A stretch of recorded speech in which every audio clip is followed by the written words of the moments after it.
네, 안녕하세요. 2021년 세무사 1차 기출문제 회계학 그중에서도 원가관리회계 기출문제 해설을 좀 한번 해보도록 하겠습니다. 1차 시험을 보신 모든 수험생분들께 일단 다시 한번 고생 많으셨다라는 말씀 좀 드리고 싶고요. 그 시험 보신 분들하고 몇 분 이제 대화를 좀 나눠봤는데 다들 공통적인 반응이 원가관리회계 잘 못 풀었다, 뭐 잘 봤다 하시는 분들 별로 없더라고요. 그렇죠?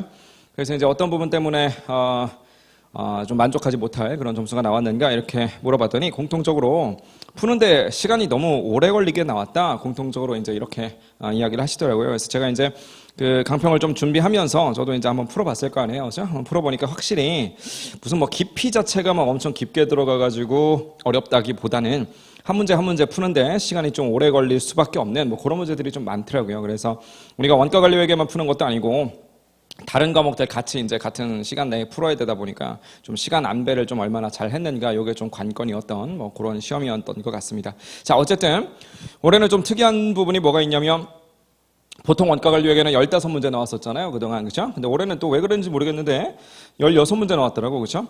그래서 우리 전체 40문제 중에서 25번 문제에서부터가 우리 원가관리회계입니다. 저는 이제 A형 시험지를 기준으로 해서 이제 강평을 해 드릴 거고요. 여러분들도 지금 이 강의를 들으시기 전에 1차 A형 회계학 시험지를 좀 펼쳐 놓으시고 같이 따라오시면 될 것 같아요. 자, A형 기준으로 우리 12페이지를 한번 보시면 회계학의 12페이지 보시면 25번 문제가 시작이 돼요. 25번 문제 한번 풀어보도록 합시다. 25번. 자, 읽어볼게요. 자, 세무는 결합공정을 통해서 연산품인 A랑 B를 생산을 한답니다. 자, B는요, 분리점에서 그냥 판대요. 그렇지만 A는 추가 가공까지도 이제 거치면서 판대요. 자, 이런 문제를 풀 때 여러분들이 시간을 너무 많이 쏟지 않으려면 문제를 한 번 더 읽거나 그러면 안 될 거 아니겠어요? 그렇죠? 그래서 그림을 그리면서 읽으시는 게 좋겠죠? 결합원가는 순실현 가치에 의해서 배분이 되고 있더라. 자, 그런데 갑자기 뜬금없이 우리가 종합원가 계산에서나 많이 봤었던 그런 이야기가 나와요. 직접 재료는 공정 초에 전량을 다 투입하는데 전환원가는 또 균등하게 발생을 하더래요. 그냥 미완성 제공품이 있다라는 의미거든요. 그렇죠? 결합 공정에 기초 제공품 같은 건 없었고 직접 재료 5,000kg만큼을 투입해서 4,000kg을 완성을 했고 1,000kg만큼은 기말 제공품으로 남아 있는데 전환원가 완성도는 30%였대요. 당기의 결합공정에 투입된 직접 재료 원가와 전원 원가는 25만 원과 그 다음에 12만 9천 원이고요. 당기의 생산 및 판매 관련된 자료는 다음과 같다라고 해놓고서 A의 생산량, 판매량, B의 생산량, 판매량, 그리고 추가 가공 원가, 단위당 판매 가격까지. 다만 B는 추가 가공 없다 그랬으니까 역시나 추가 가공 원가도 없네요. 자, 뭘 물어보는지 먼저 봅시다. A의 단위당 제조 원가를 한번 계산해보래. 그럼 일단 결합원가 배분을 먼저 해야 될 거 아니겠어요? 그림 그리면서 읽으셔야 됩니다. 이렇게 말씀을 드렸는데 그림을 한번 그려볼게요. 자, 결합공정이 있어요. 결합공정을 거쳐서 우리가 무슨 짓을 하느냐면 여기서 제품이 분리가 된다는 거죠. A 제품과 B 제품입니다. 그죠? 자, A 제품이 몇 개인지를 봤더니 4,000개고요. B 제품이 몇 개인가 봤더니 1,000개만큼이다. 이렇게 제시가 되어져 있어요. 자, 주의할 것은 NRV, 그죠? 순실현 가치를 계산하는 데 있어서 판매량 가지고 계산해서는 안 된다는 거, 그죠? 자, 우리가 순실현 가치를 계산하는 이유는 딱 하나예요. 여기서 분명 결합원가가 발생했을 건데 그 결합원가를 뿌리는 데 있어서 배부 기준으로 써먹으려고. 그럼 배부 기준은 무조건 원가랑 인과관계가 있어야 되거든요. 그럼 우리가 여기서 결합원가를 뭐 얼마를 썼다라고 했을 때 그 원가를 왜 썼냐면 A랑 B를 만드는데, 그죠? 4,000개와 1,000개를 만드느라고 결합원가를 쓴 거고요. 일단 만들어 놓고 걔네들이 몇 개나 팔렸는가라고 하는 거는 이후의 얘기인 거예요. 그렇죠? 즉 판매됐느냐 말았느냐 이런 얘기는 이거 딱 일단 만들어 놓고 그 다음 얘기인 거지. 딱 만드는 데까지 기여한 게 바로 이 결합원가이기 때문에 순실현 가치를 계산할 때는 무조건 생산량 베이스로 가야 된다는 거, 그걸 반드시 기억하시기 바랍니다. 그래서 거기 판매량이 나와 있긴 한데 이거는 그냥 우리 헷갈리라고 준 그런 자료라고 보시면 되겠어요. 자, 추가적으로 가공을 해볼게요. 얘는 가공할 필요가 없지만 얘는 가공을 해야만 하는 상황인 거죠. 가공하는데 얼마 들어간다고 되어 있냐면 20만 원이라고 되어져 있네요. 그래서 20만 원이라고 적어봅시다. 자, 그러면 이제 둘 다 판매가 가능하게 됐는데 둘 다 판매 가격은 동일하게 200원씩이네요. 예, 한 개당 200원에. 얘도 한 개당 200원에. 뭐 요 정도 그림은 우리가 그렇게 어렵지 않게 그릴 수 있을 것 같은데요. 요 문제에서 핵심은 이제 제공품이 있다는 거죠. 결합공정에 미완성인 제공품이 있거든요. 그 얘기를 잠깐만 좀 해보도록 합시다. 자, 이 결합공정에 제공품이 있어서 우리가 T계정으로 흐름을 좀 보자는 거야. 흐름을 좀 보면 기초에는 아무것도 없다라고 했어요. 그런데 결합공정에서 우리가 이제 5,000kg만큼을 꽂았거든요. 그런데 그 가운데에서 우리가 4,000kg 정도까지만 지금 완성이 되었다라고 이렇게 이야기를 하고 있고요. 나머지 1,000kg은 미완성으로 남아있는 상황이다. 그리고 이 녀석들의 완성도는 30%다. 지금 이렇게 이야기를 하고 있다는 거지. 자, 그럼 보세요. 우리가 지금 원가 준 게 재료 원가가 25만 원이다. 전환 원가가 12만 9천 원이다. 요거 줬거든요. 그죠? 즉 여기에서 재료 원가가 25만 원이 발생을 했고, 그죠? 그 다음에 가공 원가, 전환 원가죠. 전환 원가가 12만 9천 원이 발생했다. 발생한 원가니까 요거 5,000kg 집어넣었을 때 쓴 원가, 그걸 준 거 아니겠어요? 그럼 숫자 이걸 줬다고 해서 지금 A랑 B가 여기 있는 이 두 숫자, 이 금액을 논아 먹을 거냐라고 한다면 A랑 B는요, 뭐가 돼야만 A랑 B로 식별이 되느냐? 일단 무조건 완성이 되어야 한다는 거예요. 여러분 이걸 좀 기억하셨으면 좋겠는데, 분리가 됐잖아요. 여기서 이 분리점을 통과했잖아요. 이거 분리점이죠. 분리점을 이미 통과해서 A와 B로 식별이 됐다는 건 일단 결합공정은 끝나고 완성이 되어야만 가능한 거예요. 이해되셨죠? 무슨 말인지. 그렇죠? 예를 들어서 소고기를 도축합니다. 소고기를 도축하면 안심, 등심 이런 거 나올 거 아니겠어요? 즉, 이게 안심 생고기였구나, 이게 등심 생고기였구나, 이런 게 식별이 되려면 일단 도축이 끝나 봐야 알아요. 도축이 마무리가 되어야만 안심이네 등심이네 이게 식별이 되는 거지, 도축 아직 중간에 있다라고 한다면 얘는 아직은 소인 거예요. 안심 등심이 아니라. 뭔 말인지 이해되셨죠? 즉 우리는 A랑 B로 식별이 되려면 완성이 되어야만 하는 거니까 결론적으로 A랑 B한테 뿌려줘야 되는 결합원가의 정체는 얘가 아니라 누구요? 요 놈이 얼마냐 이걸 따지셔야 된다는 거지. 그리고 이 녀석의 정체는 완성품의 원가입니다. 즉 이 완성품의 원가가 곧 결합 원가가 되어서 얘네들만 A랑 B한테 뿌려야만 한다. 요거를 알아두셔야만 풀 수 있는 문제였어요.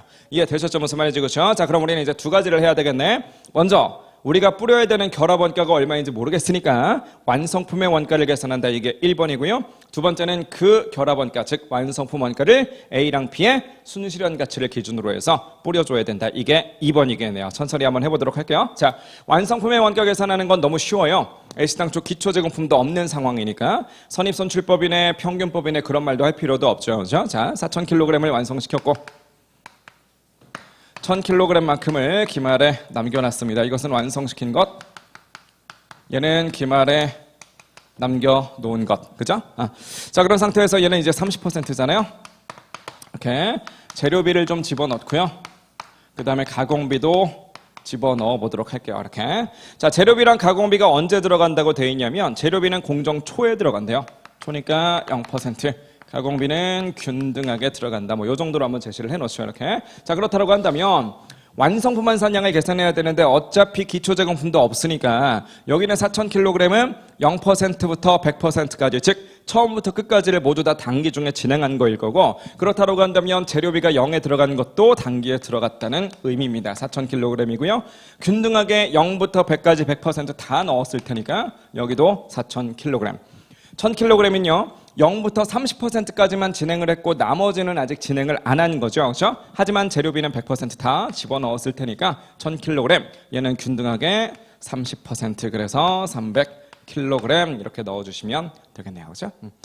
자, 그럼 5,000kg이 될 거고요. 재료비는 가공비 같은 경우에는 4,300kg 정도로 이야기할 수 있겠네요. 자, 그럼 재료비의 투입액과 전환원가의 투입액, 여기에서 25만 원과 12만 9천 원 준 것, 이거는 이제 여기에 들어가야 되겠지. 그렇죠? 그래서 얘는 25만 원이고 얘는 12만 9천 원이랍니다. 이렇게. 그럼 킬로그램당 단가 나오겠네요. 계산 한번 해보시면 얘는 50원이고 얘는 30원이다. 그렇죠? 자, 그렇다고 한다면 우리는 여기 있는 요 녀석이 지금 완성품의 원가가 될 것이니까 얘만 구하면 그만인 거죠. 4,000으로 묶어버리시고요.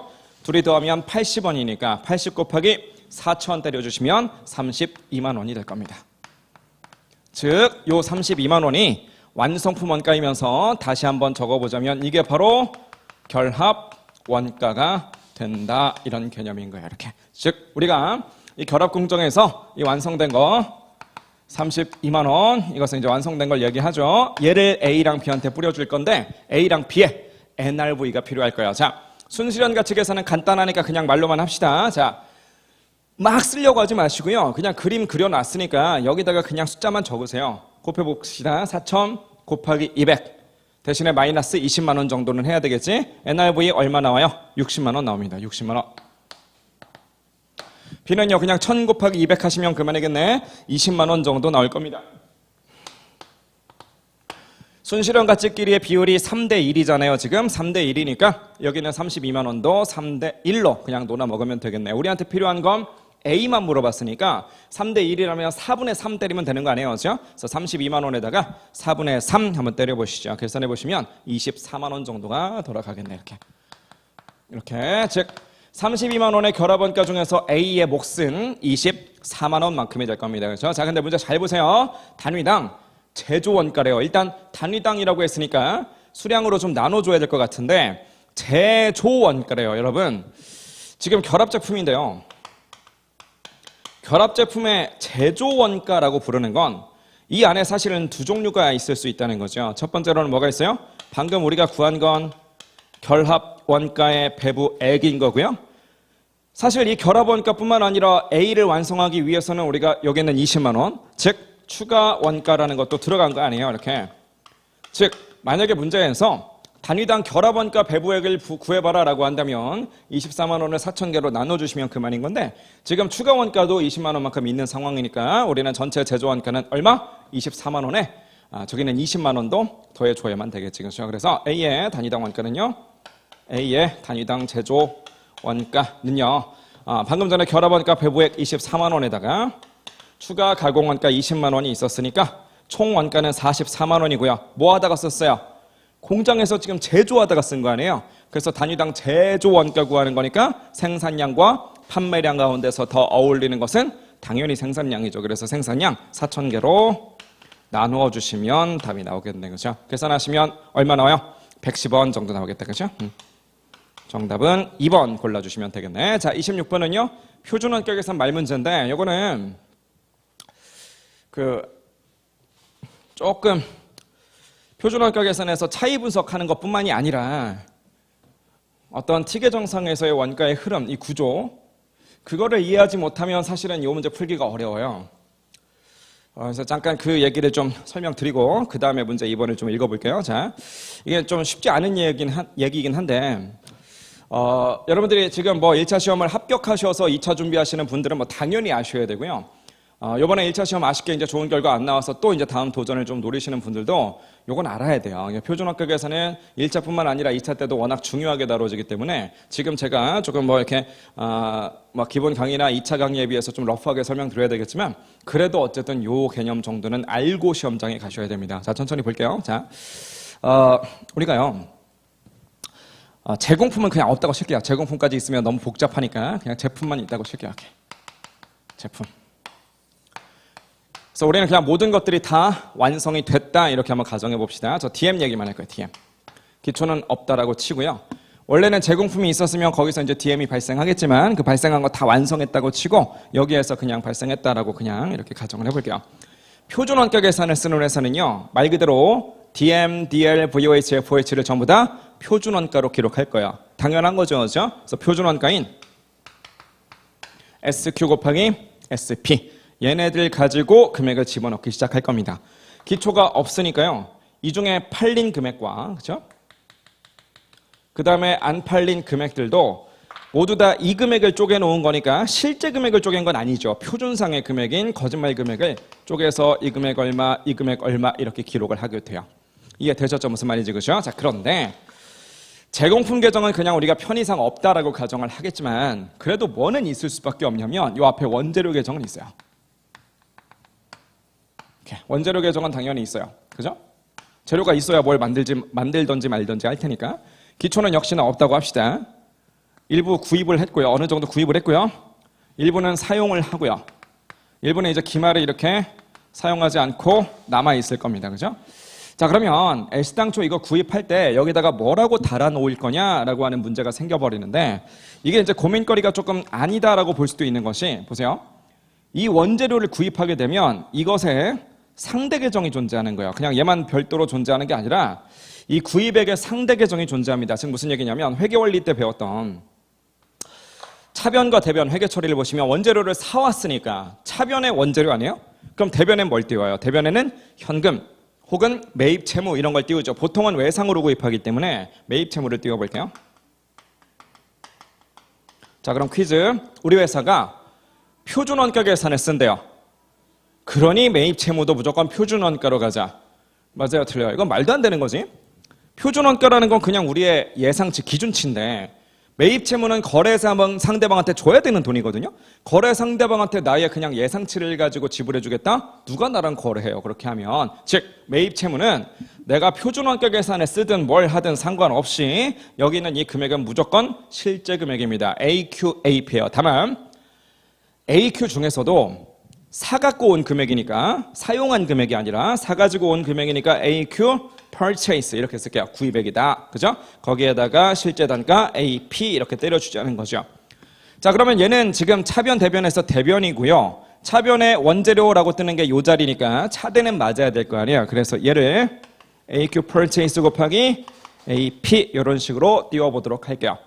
차대를 여기에서 맞췄습니다. 이 둘 간에 차이가 존재하지 않아요. 이게 딱 같다는 것이. 자, 그럼 보세요. 사용을 했어요. 우리가 100kg을 사갖고 왔다라고 할지라도 80kg만 사용할 수 있는 거니까 사용한 그 수량을 AQ use라고 부를게요. 저는 AQ use에다가 여기 있는 이 녀석은 AP로 달아놨으니까 여기도 당연히 AP를 적어야 되겠지.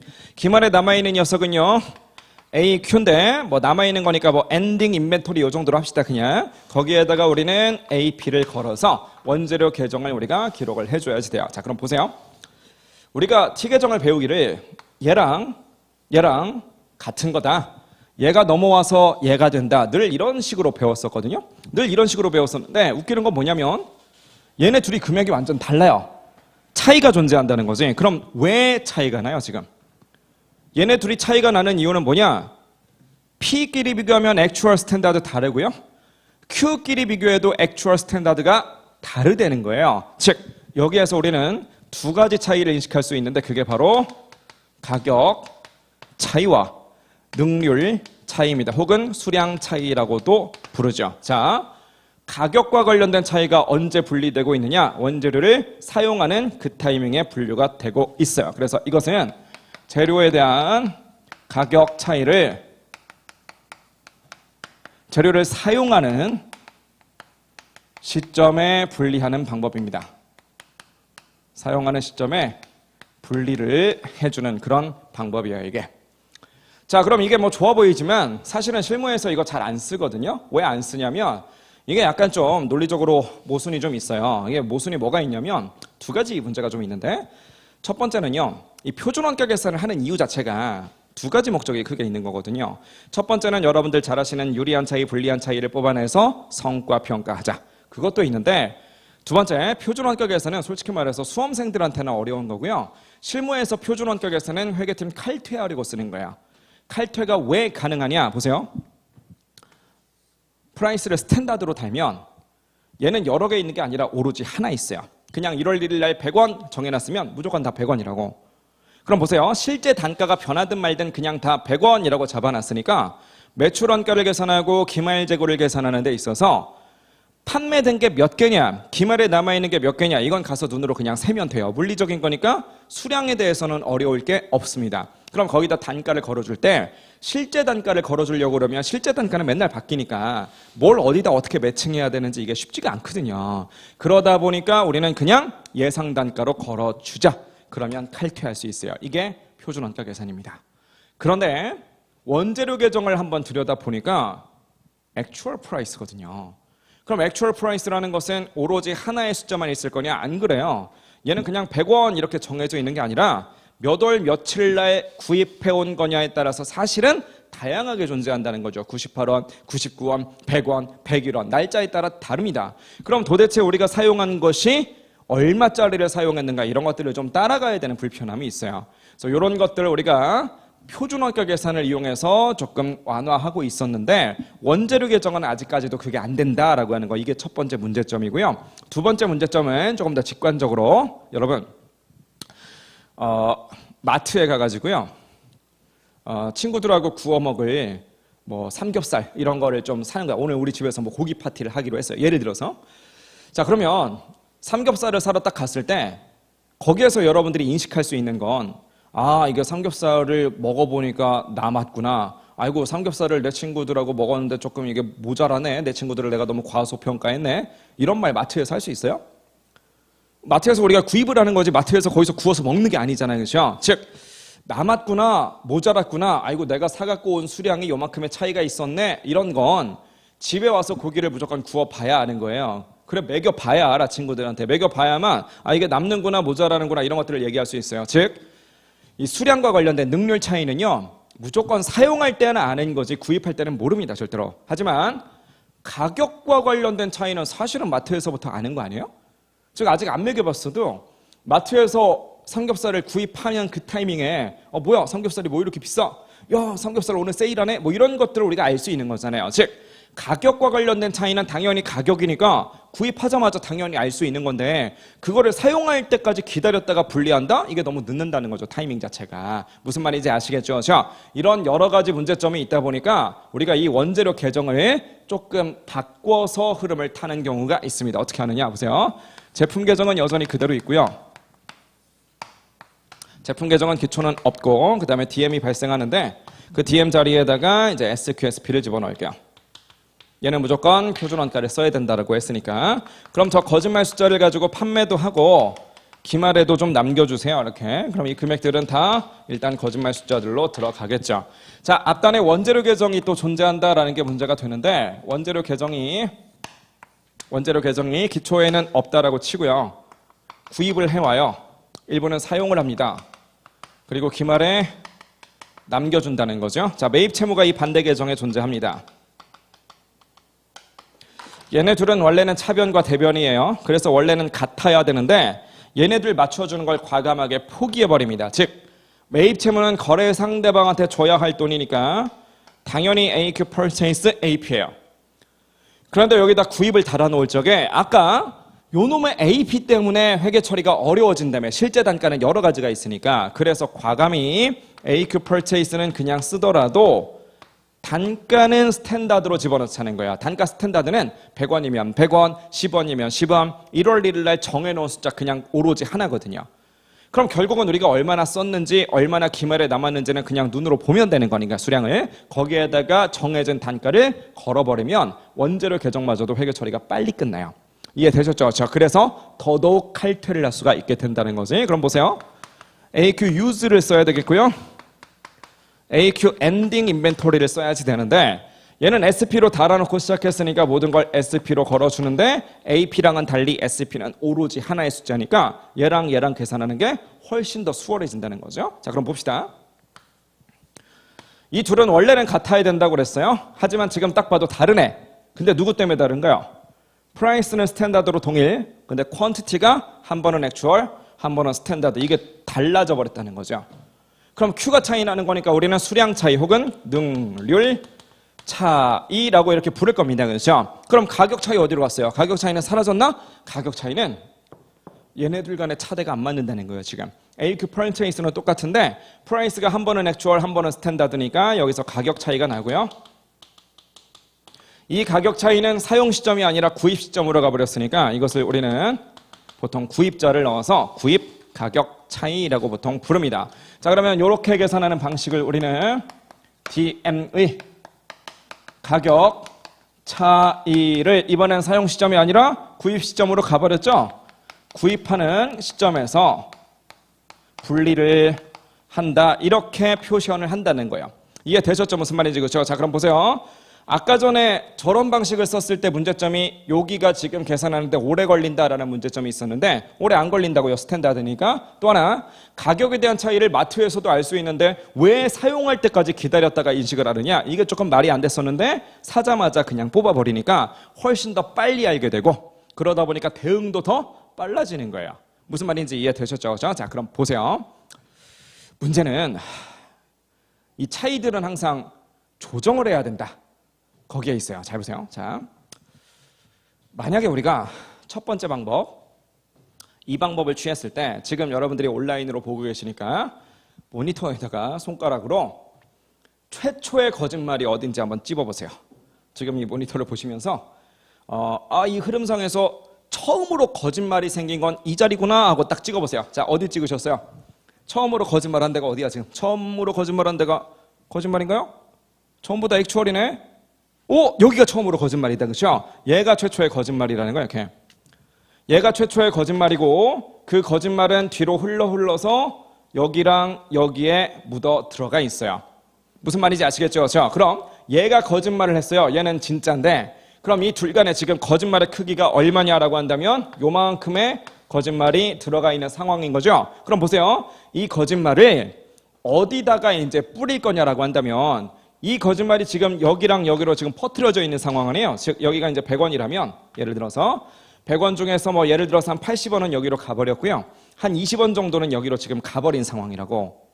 이해되셨죠? 무슨 말인지 그렇죠? 그럼 이 차이를 조정하더라도 이 100원이 영향을 미친 얘랑을 건드려줘야 되는 거 아니에요. 얘만 건드리자라는 방법을 우리는 매출 원가 조정법이라고 부르고요. 얘랑 두 개를 다 건드리자라는 걸 비례배분법이라고 하는데 비례배분법은 총원가 기준법도 있고 원가 요수법도 있고 이렇게 두 가지가 존재하는 거죠. 이해되셨죠? 그렇죠? 즉 가격 차이를 이렇게 사용 시점에서 분리한다 이런 방법을 쓰면 어떤 방법을 쓰든지 간에 비례배분을 한다 할지라도 매출 원가와 기말 재고 자산 중에서도 기말 제품 혹은 제공품이 있었다면 기말 제공품까지 그 정도를 건드려요. 즉 우리가 정상 원가 계산 배울 때 배웠던 차이 조정 방법 이거랑 다를 바가 없더라는 거예요. 이해되셨죠? 그렇죠? 문제는 얘입니다. 똑같이 최초의 거짓말이 어디 있는지 한번 모니터에서 찝어보세요. 처음으로 거짓말이 시작된 건 어딜까요? 처음으로 거짓말이 있었던 건 얘는 진짜인데 벌써 여기서부터 거짓말 안 해요? 얘부터가 벌써 거짓말이라고 이렇게 얘부터가. 이해되셨죠? 그렇죠? 즉 얘부터가 벌써 거짓말이다 보니까 이 뒤에는 싹 다 거짓말이에요. 거짓말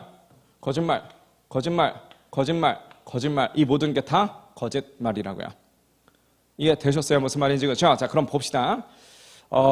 여기서 지금 구입 가격 차이가 먼저 났잖아요. 시점적으로 얘보다 얘가 더 먼저 나왔거든요. 그럼 얘를 먼저 당연히 조정을 해야 되겠지. 그럼 얘를 어디에다가 조정할 거냐라는 건데 지금 이게 거짓말 얘 때문에 나온 거니까 요 녀석이 어디 퍼져 있는가 이걸 봐야 될 거 아니에요. 자 숫자 아무거나 한번 넣어 볼게요. 자 예를 들어서 얘가 뭐 한 130원쯤 돼요. 130원 그죠? 자 얘가 한 130원쯤 되고요. 예를 들어서 얘가 한 20원 정도 돼요. 얘가 이제 110원이었던 거겠지. 이렇게 차대가 맞아야 되니까. 자 근데 요 110원 가운데서 여기 차이가 또 있어가지고 10원만큼 능률 차이가 10원이 있어가지고 여기에서 요게 이제 100원만큼만 이렇게 딱 들어온 거예요. 그래서 둘 간에 10원이 차이가 난 거지. 그럼 이 100원 중에서 80원은 여기로 갔고요. 나머지 20원이 여기로 갔다. 이렇게 한번 가정해 봅시다. 자 그럼 보세요. 아까 전에는요. 여기 이 거짓말 100원이 어디 모여 있는가 찾아보니까 80원, 20원 두 개 찾았죠. 그럼 100원이잖아. 이게 최초의 거짓말이었던 거고 이게. 이 최초의 거짓말 이 녀석의 행방은 여기 있구나. 둘밖에 없었어요. 그럼 여기 있는 이 녀석이 최초의 거짓말인데 130원입니다. 130원의 행방 좀 찾아보실래요? 지금 제가 주황색으로 동그라미 쳐져 놓은 부분들은 전부 다 거짓말이긴 한데 거짓말 다 모아봅시다. 더해보세요. 110, 20, 100, 200, 80 숫자 5개를 더하면 너무 당연하게도 130보다 훨씬 크잖아 지금. 그렇죠? 내가 거짓말 해놓은 건 130원밖에 안 되는데 뭐가 이렇게 많아? 보면 사실 얘랑은 대부분의 숫자가 지워지더라는 거죠. 여기서 이제 이렇게 딱 지워져. 그냥 이렇게 얘네 둘이는 사실은 이렇게 지워져요. 이렇게 그러니까 뭔 얘기냐면 이 110원은 중에서 100원이 여기로 왔다가 그 100원은 결국은 또 여기 있는 거니까 얘네 둘을 셌으면 사실은 얘들을 센 거나 마찬가지라는 거죠. 다만 깔끔하게 지워지지는 않았다. 그렇죠? 깔끔하게 지워지지 않고 여기에 이제 10원이 남아있을 뿐인 거야. 이해되셨죠? 자 그럼 얘네 둘은 지워버리기로 했으니까 나머지 주황색 좀 더해볼까요? 20원, 80원 3개 더하면 120원밖에 안 되네. 내 거짓말은 130원인데 그럼 나머지 10원 어디 갔어요? 나머지 10원은 지워지다만 요 놈이라는 거지. 그러다 보니까 굉장히 이상한 짓을 좀 해야 돼요. 뭔 얘기냐? 아까 전에 얘는요. 얘랑 얘한테 이 100원의 거짓말이 다 드러나 있으니까 요 차이들을 비례 배분하면 얘한테도 조정하고 그 다음에 얘한테도 조정하고 이렇게 뿌려줘야지 돼요. 가격 차이와 그리고 능률 차이 두 가지를. 그런데 이런 방식을 취하게 되면 이 구입 가격 차이는 앞단에서 이 거짓말 때문에 발생한 거니까 요 녀석을요 얘한테도 조정, 얘한테도 조정, 이건 지워졌으니까, 그리고 얘한테도 조정하거든요. 그런데 130원의 거짓말은 20, 20, 80이니까 지금 120밖에 안 됐죠. 나머지 10원은 어디 있다? 여기 있다. 그래서 같은 차이끼리인데 요게 더 먼저 나왔으니까 얘를 얘한테도 이렇게 조정을 해야 돼요. 즉 이 구입 가격 차이를요 얘랑 그리고 요 놈의 비율대로 막 찢어줘야 됩니다. 적어도 1차 시험에서는 요거를 계산해봐라 라는 문제는 절대로 안 나왔을 거예요. 안 나와요. 하지만 2차 때는 이런 것들도 여러분들이 이제 대비를 해주셔야 돼요. 따라오셨죠? 무슨 말인지. 그렇죠? 그럼 보세요. 이미 구입 가격 차이 중에서 일부가 얘한테 와버렸으니까 그 조정이 끝나고 나면 얘는 10원이 아니라 더 불어나 있겠죠? 그럼 그 10원이 아니라 더 불어나 있는 금액은 얘는 Q가 거짓말인 거니까 요 앞단에서는 Q는 다 액추얼인 거야. Q의 거짓말이 최초로 나온 데는 바로 여기고 여기 있는 100원은 80원, 20원도 들어가 있으니까 불어나 있는 그 금액은 얘랑 얘한테만 조정을 하시면 된다는 거. 이걸 좀 기억하셨으면 좋겠어요. 다만 비례배분법을 쓴다라고 해서 매번 이렇게 하는 건 아니고요. 원가요수법은 진짜 정확하게 해야 되는 방법이잖아요. 원가요수법일 때는 이 방법을 취하되 총원가 기준법이다 그러면 얘한테까지 조정하는 건 너무 심한 것 같으니까 요건 보통은 생략을 해줍니다. 무슨 말인지 이해되셨죠? 자, 이제 와서 26번 읽어볼게요. 표준원가 계산 관련해서 차이 조정을 하는데 옳지 않은 것 좀 골라버립니다. 1번 가격 차이를 사용하는 시점에서 분리하는 경우, 우리 지금 봤던 저 첫 번째 케이스입니다. 재료원가의 가격 차이는 원가 차이를 조정할 때 원재료 계정에는 영향을 미치지 않는데요. 원재료는 얘인데 얘는 거짓말한 적이 없으니까 얘를 얘한테 조정할 일은 없죠. 자, 2번 재료원가의 가격 차이를 구입하는 시점에서 분리하는 경우, 요 케이스죠. 능률 차이는 구입량이 아니라 사용량을 기초로 해서 계산한다. 자, 만약에 가격 차이를 물어봤다면 구입량으로 갔어야 돼요. AQ purchase니까. 하지만 지금 뭐라고 써있어요? 능률 차이. 능률 차이는요 AQ use입니다. use. 사용량을 가지고 해야 된다. 2번도 맞는 말이네. 3번 총원가 비례배분법에 의해서 원가 차이 조정을 한다 그러면 직접 재료 원가의 구입 가격 차이는 직접 재료 원가 능률 차이 계정에 영향을 미친다. 구입 가격 차이를 능률 차이 계정에 조정을 한다. 맞긴 맞는데 언제만 맞다? 원가 요소별 비례배분할 때 그때만 맞고요. 총원가 기준법을 쓸 때는 얘를 얘한테까지 조정하는 방식을 쓴다 안 쓴다? 그렇게까지는 안 한다라고 말씀드렸어요. 그래서 정답은 틀린 것 3번입니다. 조금 어려운 문제죠. 그렇죠? 자, 4번하고 5번도 읽어볼게요. 4번에 보니까 가격 차이를 구입하는 시점에서 분리하겠대. 요거죠. 그럼 원재료 계정은 표준원가로 기록된대. 자, 비교해보세요. 얘는 원재료 계정이 전부 다 액추얼이잖아요. 이건 다 실제 원가로 기록이 돼요. 반면에 이런 방식을 취하면 다 스탠다드 프라이스가 들어가죠. 이 경우에는 원재료 계정을 표준 원가로 기록했다 이렇게 이야기를 합니다. 따라오셨죠? 자, 그래서 4번도 맞는 말이고요. 5번에 보니까 원가 요소별 비례 배분법에 의해서 원가 차이 조정을 한다면 구입 가격 차이는 원재료 계정 기말잔액에 영향을 미친다. 요 구입 가격 차이는 얘한테도 조정을 해줘야만 되겠지. 5번도 맞는 말이 되겠습니다. 틀린 건 3번 하나뿐이네요. 자, 27번 문제로 갈게요. 생후에 X1년도 매출액은 300만 원이고요. 세후에 세금 떼고 36만 원의 이익을 찍었나 봐요. 고정비가 있는데 그중에 30%는 감가상각비입니다. 안전한계율은 40%고요. 세율은 25%다라고 했을 때 세금까지 고려해서 현금 흐름 분기점의 매출액을 계산해 보래요. 단 감가상각비를 제외한 수익 발생과 현금 유입 시점은 동일하고요. 원가 발생과 그 다음에 우리 현금 유출 시점도 동일하며 법인세는 환급도 가능하더랍니다. 자, 우리 현금 흐름 분기점인데 우리 현금주의는요. 쉬워요. 사실 우리가 발생주의로 CVP를 할 줄 알잖아요. 그럼 현금주의 CVP는 우리가 원래 할 줄 알았던 그 발생주의에다가 딱 하나 감가상각비만 반영을 해주면 됩니다. 이것은 세금을 고려하든 아니면 고려하지 않든 같은 논리예요. 똑같이 감가상각비만 고려하면 됩니다. 제가 지금 하고 있는 이 이야기는 사실은 원리를 설명드리려면 손익계산서도 쭉 그리면서 한참 떠들어야 되는데 지금은 그런 이론을 설명해 드리는 시간이라기보다는 문제를 풀어드리는 그런 시간이니까 그런 설명을 생략할게요. 생략을 하고요. 우리가 현금으로는 분기점인데 판매량이 아니라 매출액이니까 매출액을 계산하고 싶다면 단위당 공헌이익보다는 공헌이익률이 더 어울릴 거 아니겠어요? 그래서 공헌이익률은 일단 알아야 될 것 같다, 그죠? 여기에다가 분기점이니까 브레이크 이븐 포인트 세일즈인데요. 현금주의로 구하는 거니까 여기다 캐시플로우다라는 거 하나 달아 놓을게요. 자, 그럼 이렇게 해주시면 일단 현금주의로 공헌이익인데 거기에서 우리는 고정비를 일단 날려야 되거든요. 그러고 나서 세금까지 있다라고 했으니까 1 마이너스 세율을 좀 때려줍니다. 다만 우리가 분기점이니까 이렇게 계산했을 적에 이게 0이다 이렇게 가긴 해야 되는데 지금 여기 캐시플로우가 달려있거든요. 즉 발생주의가 아니라 현금주의라는 의미예요. 현금주의다라고 한다면 뒤도 돌아볼 것 없이 마지막에 이퀄 앞에 감가상각비, depreciation 이것만 하나 붙여주면 끝난다는 거야.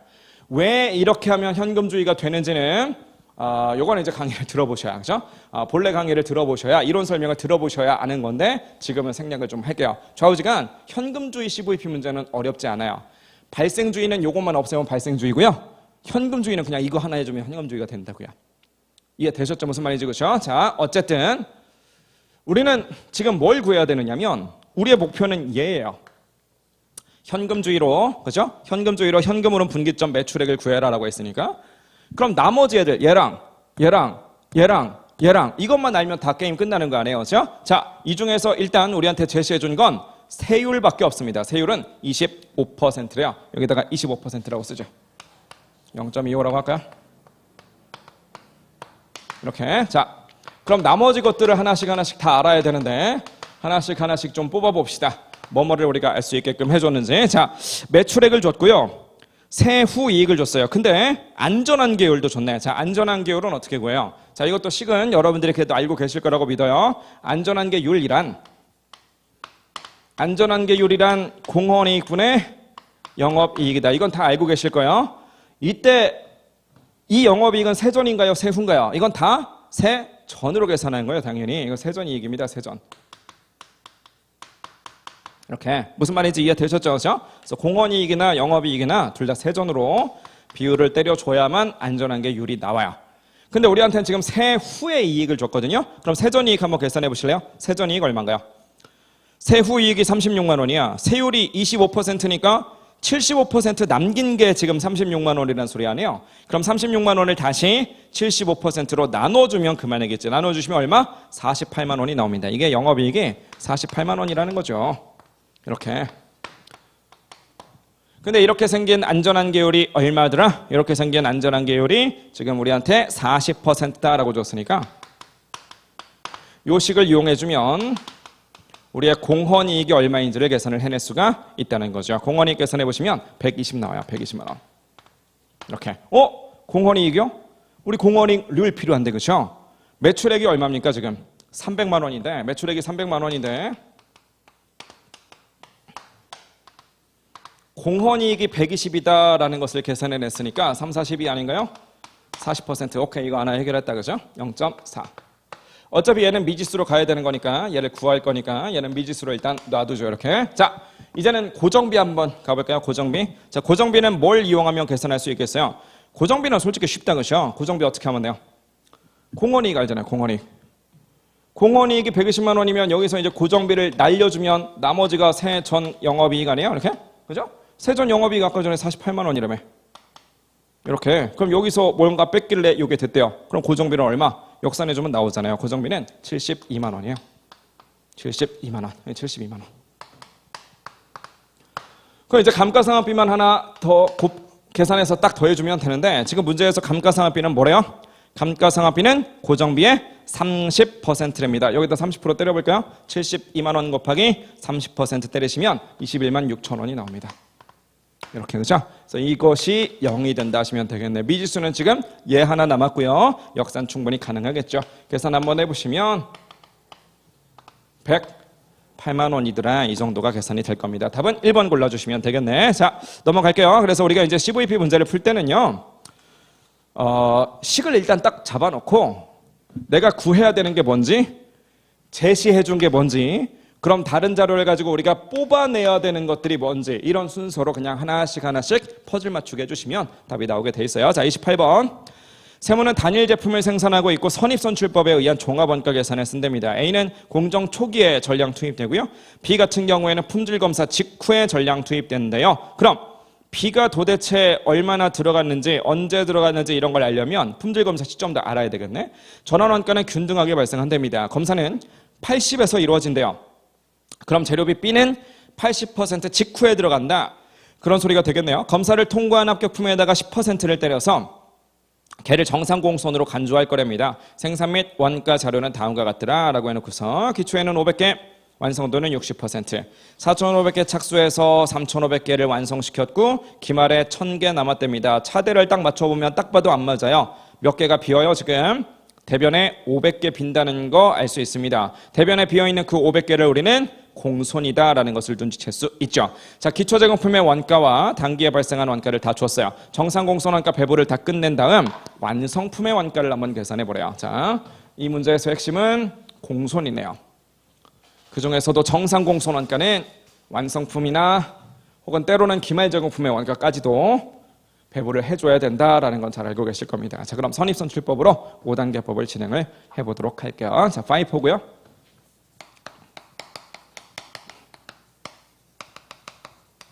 도대체 몇 개나 완성을 했는가 보시니까 3,500개래요.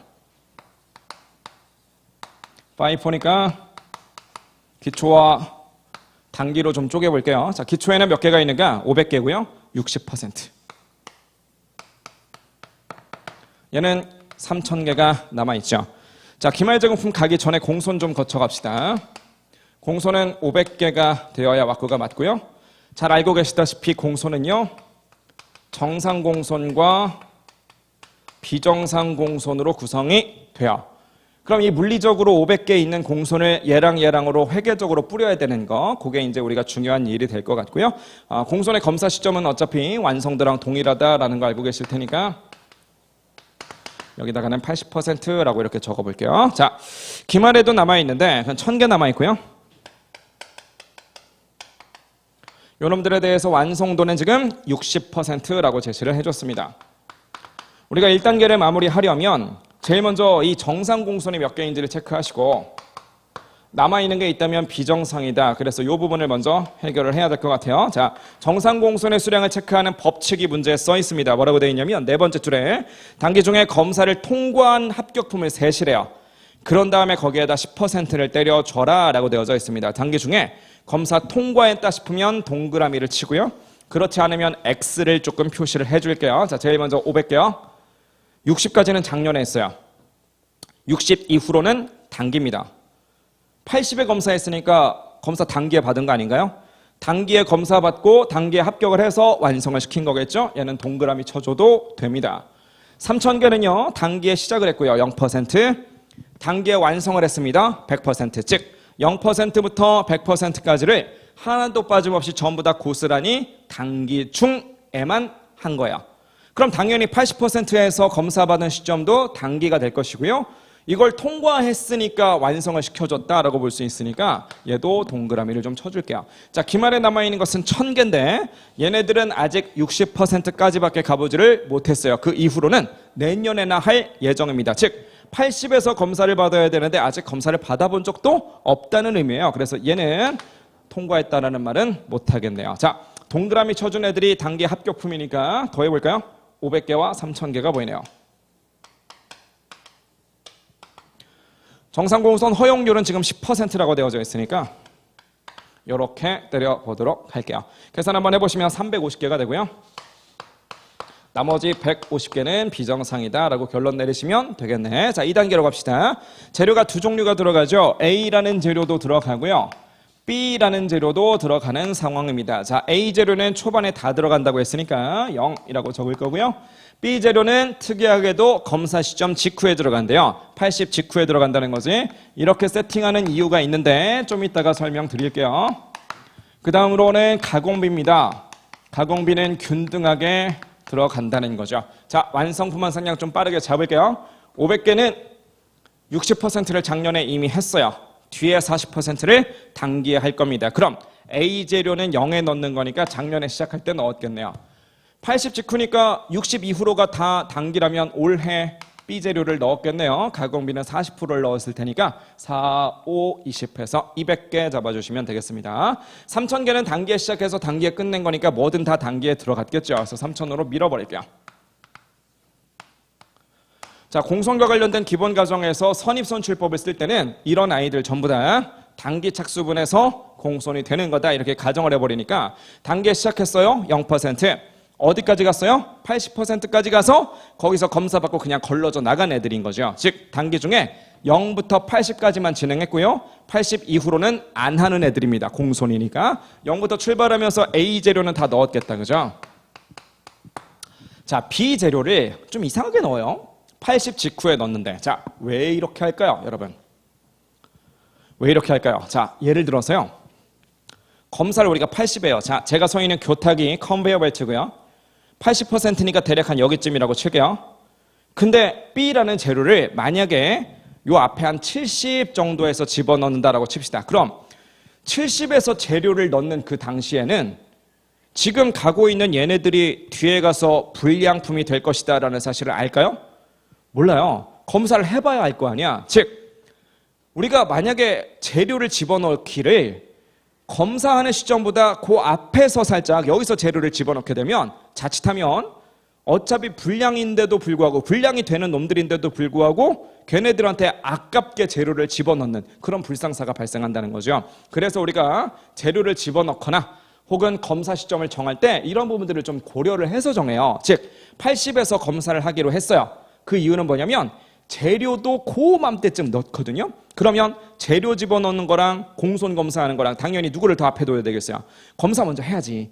검사 먼저 하면 불량이다라고 판명된 놈들한테는 굳이 B 재료를 안 쓰고 싶은 거예요. 합격한 놈들한테만 B 재료를 집어넣자는 거지. 그래서 검사 직후로 세팅을 한다는 겁니다. 그럼 80에서 검사를 받고 불량품이다라고 판명을 받았으니까 그 직후에 B를 넣을 때 얘네들한테 넣을까요? 안 넣을까요? 전혀 넣을 이유가 없다는 거지.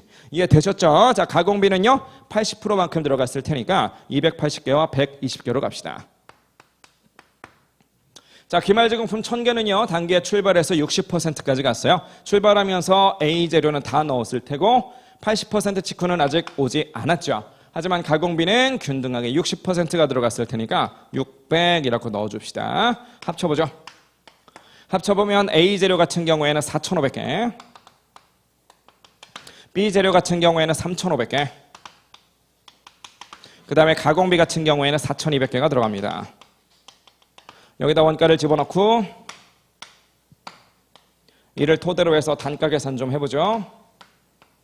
선입선출법에서는 여기에다 무슨 원가를 넣을 거냐? 선입선출법에서는 항상 단기 것만 넣어줬어요. 그렇죠? 우리가 지금 기본 강의를 하는 게 아니기 때문에 왜 단기 게 들어가야 되는가 이런 것들은 좀 설명을 생략하겠습니다. 자, 단기에 들어간 것은 9만 원이고요. 그 다음에 B 재료 같은 경우에는 87,500원이에요. 그 다음에 가공비 같은 경우에는 21만 원 해서 단가 계산이 가능해졌죠. 20원과 25원과 마지막으로는 50원이에요. 그럼 보세요. 우리는 완성품의 원가는 원래는 이렇게 두 줄이에요. 그죠? 다만 기초 제공품을 더해야 되겠죠. 선입선출법이니까. 정상 공손을 구해라 그러면 요게 정상 공손이고요. 비정상 공손은 요게 비정상 공손입니다. 지금 노란색으로 박스 치는 이 녀석들 각각에다가 단가 하나씩 걸어주면 된다는 거예요. 자, 기말 제공품을 구해라 라고 한다면 원래는 이게 기말 제공품입니다. 근데 잘 아시다시피 우리가 정상 공손의 원가를 구했다는 거예요. 이걸 이제 구했어요. 이게 얼마다 딱 구해놨어요. 이렇게. 그럼 이 정상 공손의 원가는 정상품의 원가에 배분을 해야 되잖아요. 즉 통과했구나, 멀쩡한 합격품이구나 라고 하는 애들을 위해서 얘들이 희생을 했다는 거니까 얘를 그 원가들에 가서 붙여줘야 됩니다. 무슨 말인지 이해되셨죠? 자, 그럼 누구누구가 정상품이냐라는 건데 누가 정상품인지는 이미 우리가 다 판가름 냈어요. 판가름을 내놓고 심지어 흔적까지도 다 남겨놨더라는 거죠. 어디에 흔적이 남아있느냐? 동그라미 붙어있는 애들이 통과한 애들이고요. 그렇지 않은 애들은 통과하지 못한 애들이라는 거지. 즉 무슨 얘기냐면 어차피 비정상 공손, 얘는 공손이니까 통과 못한 거고요. 통과했다라고 말할 수 있는 후보는 완성품과 기말 제공품인데 지금 보니까 완성품한테는 동그라미가 붙어 있어서 얘를 이렇게 줘도 돼요. 기초 제공품 포함해서 얘한테 이렇게 줘도 돼요. 하지만 기말 제공품한테도 줄 거냐? 이거는 줄 필요가 없다는 거지. 얘는 X 받았으니까. 즉 우리는요. 이 완성품의 원가를 구하고 정상공손의 원가를 구하고 그 둘을 더해줘야만 최종 답이 되는데 그럴 거면 굳이 이 박스 따로 둘이 따로따로 계산해서 둘이 더하는 것보다는 처음부터 그냥 한 큐에 계산하는 게 낫지 않겠어요? 이렇게 주황색으로 이렇게 계산하는 게 낫겠죠? 즉 어떻게 계산하라는 의미냐면 3350 곱하기 20 n 플러스 3500 곱하기 25 n 플러스 여기 200 있어요. 3480이겠다. 그렇죠? 3480 곱하기 50 n 플러스 하시고 마지막에 n 플러스 하나 더할 것은 기초제공품이죠. 지금 기초제공품은 11,200원, 빵원 18,000원이니까 싹 다 더해 주시면 29,200원 됩니다. 29,200원까지 요 놈까지도 이제 들어가야만 된다는 거죠. 200이 지워져 버렸는데 이렇게 그죠? 이렇게 무슨 말인지 아시겠죠? 자, 그래서 이 두 줄을 따로따로 구하려고 하지 마시고 이렇게 주황색처럼 이렇게 묶어가지고 얘가 X니까 한 큐에 계산하는 게 그래도 단 몇 초라도 더 빠르겠죠. 자, 그래서 이렇게 계산을 해주시면 완성품의 원가는 357700이 나올 겁니다. 이렇게 정답은 4번 고르시면 되겠어요. 또 넘어갑니다. 29번 표준원가 문제 또 나왔네. 직접 노무원가 관련해서 자료는 다음과 같대요. 봅시다.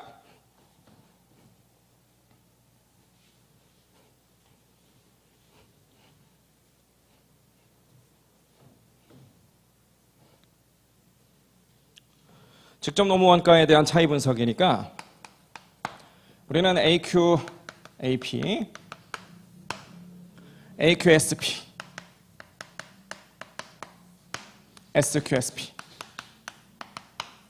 이 세 가지 숫자가 있어야지 돼요. 자, 근데 뭘 물어보는지를 먼저 봅시다. 실제 임률이래요. 실제 임률이라는 것은 실제 가격 AP 말하는 거 아니에요. 자, 그래서 요 자리, 요게 이제 우리가 목표입니다. 그죠? 자, 그럼 이거 말고 다른 것들은 대부분 줬을 거예요. 그래서 걔네들을 하나씩 넣어봅시다. 실제 생산량은 1000단위래요. 사실은 얘나 죄다 실제 생산량 1000단위로 맞춰놓은 거죠. 하지만 AQ, 실제 시간이 실제 생산량 때문에 발생했다. 이건 너무나 당연한 거니까 굳이 실제 생산량으로 우리가 빼놓을 필요는 없어요. 하지만 SQ마저도 우리는 이게 변동 예산이고 효율성을 보는 거기 때문에 얘마저도 생산량만큼은 실제로 맞춰놓고 비교하는 겁니다. 자, 이것도 지금 요 내용이 이해 안 되시는 분들은 표준원가 계산 기본부터 천천히 다시 들으셔야 돼요.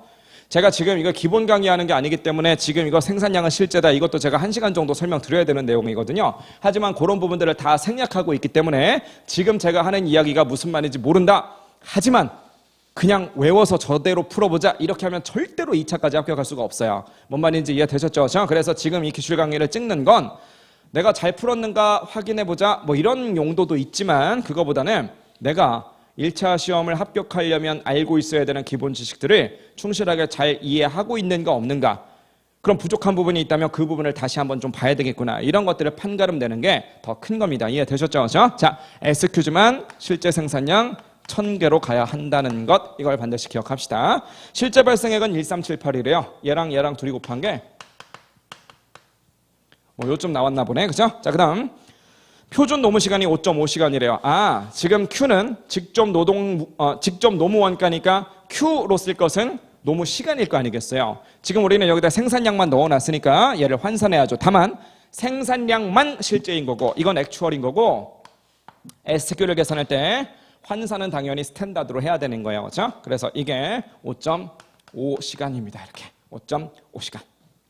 되셨죠? 무슨 말인지. 그렇죠? 자, 그런데 SP가 얼마인지까지는 아직은 안 알려줬어요. 그래서 이 금액도 아직은 모릅니다. 하지만 우리한테 뭘 또 줬느냐? 이 차이를 우리는 임률 차이라고 부르는데 그 임률 차이가 제시가 돼 있네요. 임률 차이가 53,000원만큼이 불리하답니다. 제일 밑에. 이렇게 차이는 뭐라고 부르던가요? 얘를 능률 차이라고 부르는데 이 능률 차이를 지금 5만 원이 유리하다라고 제시를 다 해줬어요.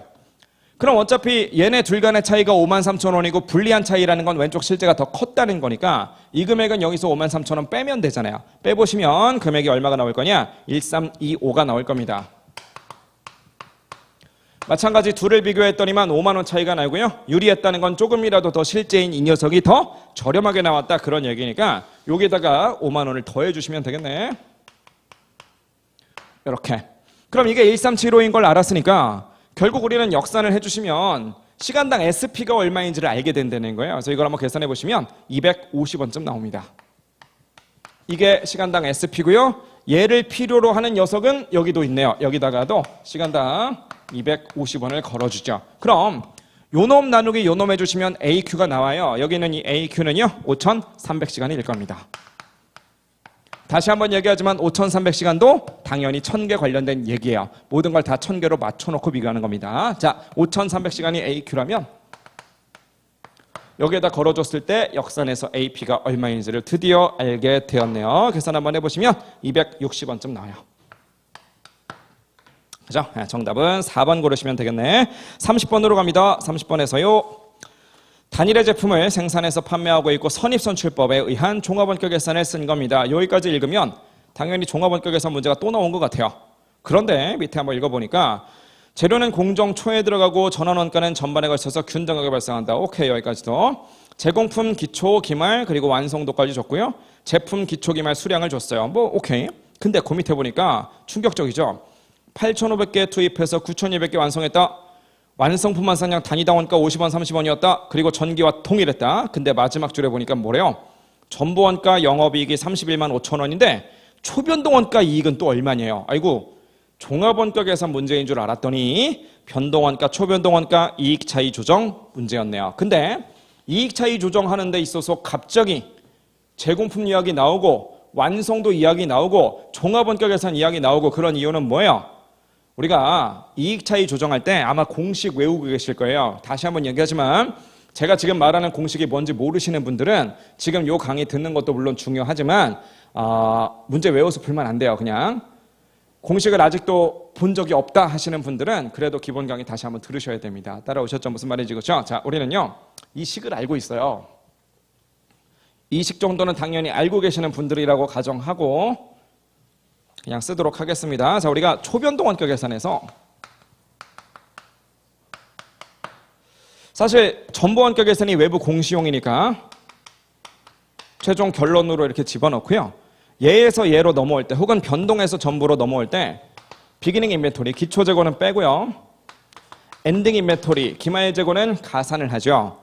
근데 얘랑 둘이 서로 차이가 나는 게 뭐냐? 초변동원가 계산에서는 T계정에 즉 제품 원가에 DM 하나 남겨놨는데 전보원가 계산은 DM, DL, VOH, FOH 4개를 다 집어넣잖아요. 그럼 얘는 하나만 넣었고 얘는 4개 넣었으니까 3개 차이 나네. 그 3개가 뭐냐? DL, VOH, FOH 이렇게 3개라는 거야. DL과 VOH, FOH 이 3개를 합쳐서 우리는 가공원가 혹은 전환원가 이렇게 부르는 거죠. 즉 기초재고에 있는 가공원가를 빼시고 두 번째로는 기말재고에 있는 가공원가는 더해버리자는 거예요. 이렇게. 무슨 말인지 아시겠죠? 자, 그러면 이렇게 정확하게 이익 차이 조정이 됩니다. 왜 이렇게 되는지를 이해하시는 게 중요한데 지금은 그 이해를 시켜드릴 수 있는 시간까지는 없어요. 자, 어쨌든 우리한테 지금 뭘 줬느냐면요. 영업이익을 전부원가 계산으로 줬어요. 이게 31만 5천 원이었대. 얘를 이용해서 여기로 이제 넘어가면 된다는 건데 그럼 결국은 얘네 둘 다 금액을 따져야 되는 거니까 금액은 수량 곱하기 단가거든요. 그런데 단가는 줬습니다. 단가를 뭐라고 줬는가 봤더니만 박스 밑에 두 번째 줄 전환원가. 전환원가가 가공원가잖아요. 그게 한 개당 30원이었대요. 그럼 여기다 30을 때려줄게요. 그런데 전기에도 동일했었대. 얘는 기말재고니까 단기의 단가가 적용이 되는데 기초재고는 전기말 단가니까 원래는 전기의 단가를 또 따로 걸어줘야 되거든요. 근데 전기와 동일하다라고 했으니까 요 30원은 여기에서도 마찬가지였던 거예요. 되셨죠? 무슨 말인지 그렇죠? 전기와 동일했다. 그럼 이제 여기다가 기초재고, 기말재고의 수량을 넣어야 되는데 주의할 건 뭐냐? 여기서 말하는 기초재고, 기말재고라고 하는 것 안에 무조건 제품만 있을 거냐? 아니라는 거예요. 지금 우리 문제처럼 미완성 제공품이 존재한다라고 한다면 이 안에는 제공품도 당연히 포함해야 된다는 거. 이걸 반드시 기억하셔야 돼요. 그래서 여기에다가 제품까지도 같이 넣어주셔야만 된다는 거죠. 다만 여기 있는 이 제공품이라고 하는 것은 그냥 일반적인 물리적인 수량을 뜻하는 게 아니라 말 그대로 제공품이니까 뭐까지도 고려를 해야 되겠느냐? 완성도를 같이 고려해 줘야 되겠죠. 미완성 제공품이면 완성도가 1은 아닐 테니까. 그래서 여기에다가 우리가 완성품 환산량으로 집어넣을 건데, 문제는 우리가 이제 완성품 환산량을 재료비에 대해서도 구할 수 있고 가공비에 대해서도 구할 수 있잖아요. 지금 선입선출법이라고 제시는 해줬지만, 그래서 선입선출법을 적용해서 재료비 거 쓸 거냐 가공비 거 쓸 거냐 이런 문제가 좀 발생하는데, 지금 우리가 가려고 하는 게 가공비라고요. 그럼 당연히 무슨 완성품 환산량? 가공원가의 완성품 환산량을 써주시면 된다는 겁니다. 자, 그럼 기초재고 가볼까요? 기초재고는 1500개인데요. 완성도는 40%래. 그럼 결국 1500개 곱하기 40% 하시면 되는 거잖아요. 그렇죠? 1500 곱하기 0.4 때려봅시다. 계산 한번 해보시면 600개. 이게 바로 기초 제공품이야. 그죠? 자, 그 다음에 제품은요. 제품은 어차피 다 완성된 거니까 그냥 800개 그 자체인 거지. 600 더하기 800 이 정도로 갑시다. 이렇게. 그래서 1400에다가 30을 때려주세요 라는 그런 의미가 되겠죠. 그죠? 자, 기말 재고는요. 800개가 있는데 절반까지만 가공했어요. 여기는 얘네들은 작년에 40% 가공하고 그대로 넘어온 거니까 40% 때린 거고요. 얘네들은 지금 800개가 단기에 50%를 가공한 거니까 800 곱하기 50% 때리시면 400개가 되겠죠. 제품 같은 경우에는 기말에 몇 개가 남아있는가? 1000개 정도 남아있으니까 여기다가 1000 넣어주시면 되겠네요. 이렇게. 이해되셨죠? 무슨 말인지. 그렇죠? 그래서 얘네 둘 다 계산을 해주시면 42,000원이 나오고요. 마이너스를 쳐줘야 되겠지, 부호가. 얘는 플러스인데 이것도 계산해 보시면 공교롭게 얘도 42,000원 나와요. 그럼 같은 금액을 뺐다 더했다 한 거니까 얘도 얼마라는 거야? 얘도 31만 5천 원이다 라고 하는 거. 이거는 동일하게 되겠네. 그죠? 그래서 정답은 3번 골라주시면 되겠습니다. 그죠? 31번 한번 풀어보도록 할게요. 31번. 자, X1년도에 영업을 개시한 세무라는 회사가 있는데 단일의 제품을 생산해서 판매를 하고 있대요. 그 전부 원가 계산을 채택을 하고 있답니다. 2000단위만큼의 어떤 제품을 생산해서 단위당 1,800원에 팔았고요. 영업활동 관련된 자료는 다음과 같다라고 해서 제조원가 4가지, 판관비 2가지 줬어요. 변동비는 역시나 단가로, 그 다음에 고정비는 총액으로 주고 있네요.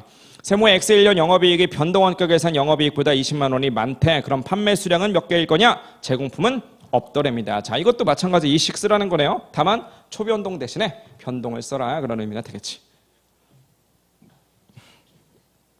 이 문조를 통해서 방금 우리가 활용해 봤던 이 식의 원리를 조금이나마 간략하게나마 설명을 좀 드려볼게요. 자, 지금은 제공품이 없으니까 제품 이야기만 한번 해봅시다. 제품 T 계정이 이렇게 있어요. 제품 T 계정이 이렇게 있는데 잘 보시면 지금 X1년도에 영업을 개시했다라고 했으니까 기초에는 아무것도 없거든요. 자, 근데 지금 우리한테 뭘 묻고 있냐면 판매 수량을 물어봤다는 거죠. 그럼 판매 수량을 X라고 합시다. 이렇게. 그죠? 자, 근데 우리가 뭘 알고 있냐면 두 번째 줄에 보니까 2000개를 생산했다. 이건 알아요. 그럼 뭐 이걸 뭔지 모르니까 기말 재고는 그냥 2000개 마이너스 X개 이런 식으로 가셔야 되겠네. 이해되셨죠? 자, 물량은 다 따라왔어요. 자, 그런데 잘 보세요. 지금 우리가 뭐랑 뭐랑의 차이를 뽑아내고 있냐면 첫 번째 줄에 분명히 이 회사는 전부 원가 계산 제도다라고 했어요. 그런데 박스 밑에 보니까 변동원가 계산 영업이익이랑 비교를 했거든요. 그럼 전부원가랑 변동원가랑 차이나는 계정은 딱 하나 누구 있나요? 전부원가 계산은 말 그대로 전부 다 DM, DL, VOH, FOH를 전부 다 T 계정에 돌려버려요. 하지만 변동원가 계산은 말 그대로 변동비만, 즉 DM과 DL과 VOH까지만 돌리니까 딱 하나 유일하게 차이나는 건 FOH겠네. 그래서 딴 건 관심 없고요. FOH 얘기만 할게요. 자, FOH는요. 뭐 하다 발생했어요? 고정, 제조 간접 원가니까 제조하다가 이 자리에서 발생을 했겠죠. 얼마 발생했더라? FOH는 25만 원. 결국 2000개 만드느라 25만 원 썼다 그 얘기 아닌가요? 그렇죠? 나눠보세요. 나눠보시면 한 개당 125원을 썼다는 의미입니다. 이걸 만약에 T 계정을 돌려주면 얘는 125원, 얘도 125원이 된다는 거예요. 이렇게. 따라오셨죠? 자, 그럼 퀴즈. 전부 원가 계산이라면 여기 있는 이 고정 제조 간접 원가는 언제 비용돼요? 전부 원가 계산이라면 제품 원가로 취급하니까 T 계정 태워서 팔릴 때 매출 원가라고 하는 이름으로 비용 처리되는 거예요. 그렇다고 한다면 전부 원가 계산에서는 얘가 비용 처리됩니다. 되셨죠? 무슨 말인지 그렇죠? 반면 변동원가 계산이라면 누구를 비용 처리하나요? 변동원가 계산이라면 일반적으로 우리가 기간 비용이다라고 하는 건 발생할 때 비용이죠. 그러면 고정제조간접원가마저도 기간 비용으로 처리하는 게 변동원가 계산 아니에요, 그죠? 그러다 보니까 언제 비용 처리하냐면 발생했을 때. 근데 뭐하다 발생했다? 생산하다 발생했다라고 했으니까 요 금액을 의미합니다. 그럼 변동원가 계산이나 전부원가 계산이나 매출액 같아요. DM, DL, VOH, 판관비 다 같아요. 누구만 다르냐면 고정제조간접원가를 한 놈은 얘를 비용이라고 하고 한 놈은 얘를 비용이라고 하고 이것만 다른 거죠. 그럼 둘 영업이익 간의 차이를 계산해보면 요게 차이입니다. 이해되셨죠? 자, 그래서 얘네 둘을 이렇게 직접적으로 계산해도 되긴 돼요. 근데 대부분의 경우에는 이렇게 직접적으로 계산하는 것보다 훨씬 더 쉽게 계산되는 방법이 있어요. 어떻게 계산하면 되느냐? 간접적으로 계산하자는 거지. 간접적으로 계산한다는 건 무슨 얘기냐? 어차피 차대는 맞아야 되는 거니까 이렇게 계산할 바에는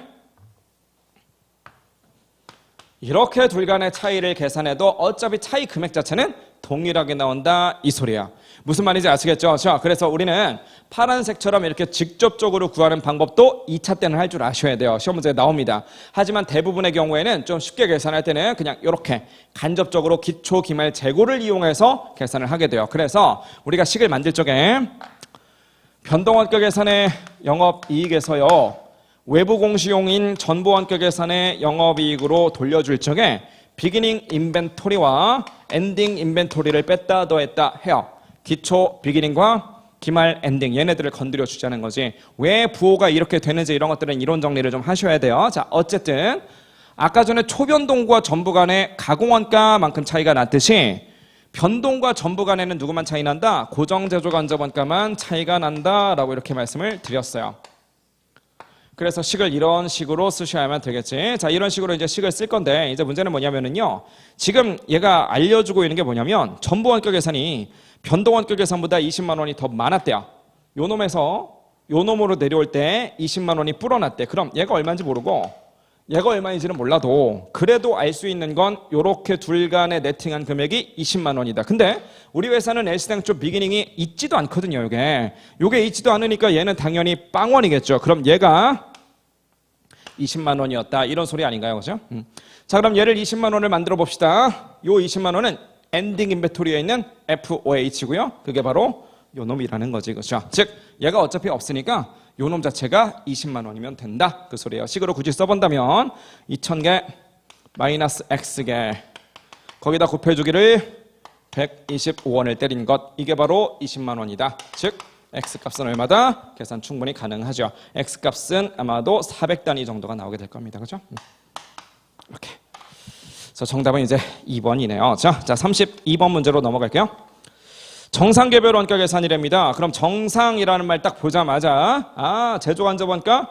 거짓말하겠구나 이렇게 하시면 되겠죠. 제조간접원가는 직접 노무 시간을 기준으로 해서 배부하고요. 배부 차이는 매출원가 조정법을 쓴답니다. 재료 얼마나 매입했는가 21,000원. 배부 차이는 7,000원 과소배부래요. 배부 차이 조정하기 전에 매출원가는 9만 원이고요. 재고자산 관련해서 자료를 줬습니다. 재료, 제공품, 제품에 대해서 기초기말을 싹 다 줬네. 자, 그런 상황에 직접 노무원가는 기초원가의 60%래요. 기초원가가 뭔가요? 기초원가 DMDL 더한 거.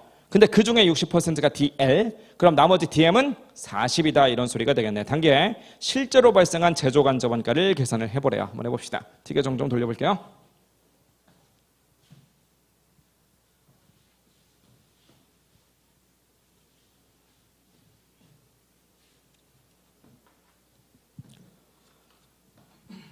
자, 제품 계정과 제공품 계정만 그릴게요. 재료 계정까지 우리가 T 계정을 그리려면 여러분들이 시험 문제 풀 때도 너무 시간 오래 걸리거든요. 그래서 제품 계정은 너무 간단하니까 굳이 그리지 마시고요. 제공품 계정은 조금 그래도 복잡하니까 실수를 방지하는 차원에서 그립시다. 제품 계정도 솔직히 안 그려도 되죠. 안 그려도 되지만 저는 지금 설명을 드려야 되는 입장이니까 그래도 이거는 좀 그릴게요. 자, 일단은 제공품과 제품 기초기말 녹여볼까요? 5만 4만 5천, 그죠? 5만 원과 4만 5천. 제품 계정 같은 경우에는 어때요? 7만 원과 6만 원. 이렇게 들어가 있는 상황입니다. 그죠? 이렇게. 잘 알고 계시다시피 여기에서 원가가 발생하는데요. 세 가지가 발생하는 거죠. DM과 DL과 OH입니다. 그렇죠? 다만 우리는요. 여기 있는 이 OH가 정상 원가 계산이라면 당연히 예정 배부액 거짓말 숫자로 들어가야 되니까 이 금액은 분명 우리가 실제 원가로 계산해 놓은 것과는 차이가 좀 날 거예요. 실제 OH가 아직 얼마인지 모르겠으나 이렇게 둘 간에는 분명 차이가 존재할 수밖에 없다는 거죠. 이렇게. 자, 그러면 숫자 하나씩 이제 왁구를 좀 맞춰보도록 할게요. 자, 하나씩 봅시다.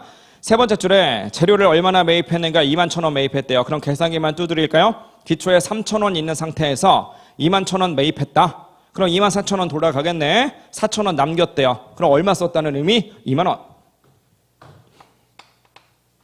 그런데 아까 전에 이렇게 기초원가가 있으면 예를 들어 기초원가면 얘가 60이라면서요. 그럼 나머지 40이 얘라는 거 아니에요. 그럼 얘가 이제 2만 원이 40%니까 60%에 해당되는 DL을 계산한다 그러면 곱하기 40분의 60 때려주면 되겠네. 계산하시면 3만 원 정도가 나오게 되겠네요. 여기까지는 실제 원가입니다. 그렇죠? DM과 DL이니까. 자, 또 밑으로 가볼게요. 세 번째 줄에 보니까 배부 차이가 7,000원만큼이 과소했대요. 아, 이게 배부 차이인데 7,000원만큼 과소하게 배부를 했더랍니다. 너무 조금 잡았다는 거니까 실제가 더 컸었다라는 그런 의미인 것 같아요. 이해되셨죠? 무슨 말인지. 그렇죠? 자, 그러면 우리는 조정을 하기 전에 매출원가가 9만 원이었다라고 하는 것도 알고 있거든요. 조정을 하기 전이니까 그냥 여기다 적읍시다. 조정 후는 따로 있고요. 우리 조정을 하기 전에 얘네들이 얼마였는가라는 걸 따져보니까 이게 이제 9만 원이더라는 거죠. 9만 원 이렇게 조정하기 전에. 즉 뭐 여기서 거짓말 집어넣고 돌려버린 거니까 이게 지금 거짓말인 채로의 T계정이라면 얘도 거짓말, 즉 조정 전으로 들어가야 왁구가 맞겠죠. 이해되셨죠? 자, 그럼 얘까지 들어가는 순간 숫자 3개를 이용해서 얘를 계산하는 게 가능하거든요. 요 녀석 계산해 보시면 8만 원 정도 나오고요. 이게 8만 원이면 얘게 8만 원. 그럼 모든 숫자를 다 알았고 지금 얘만 모르는 거니까 역산해 보면 요 녀석이 나올 겁니다. 계산을 한번 해보시면 얼마가 나올 거냐? 25,000원이 나오고요.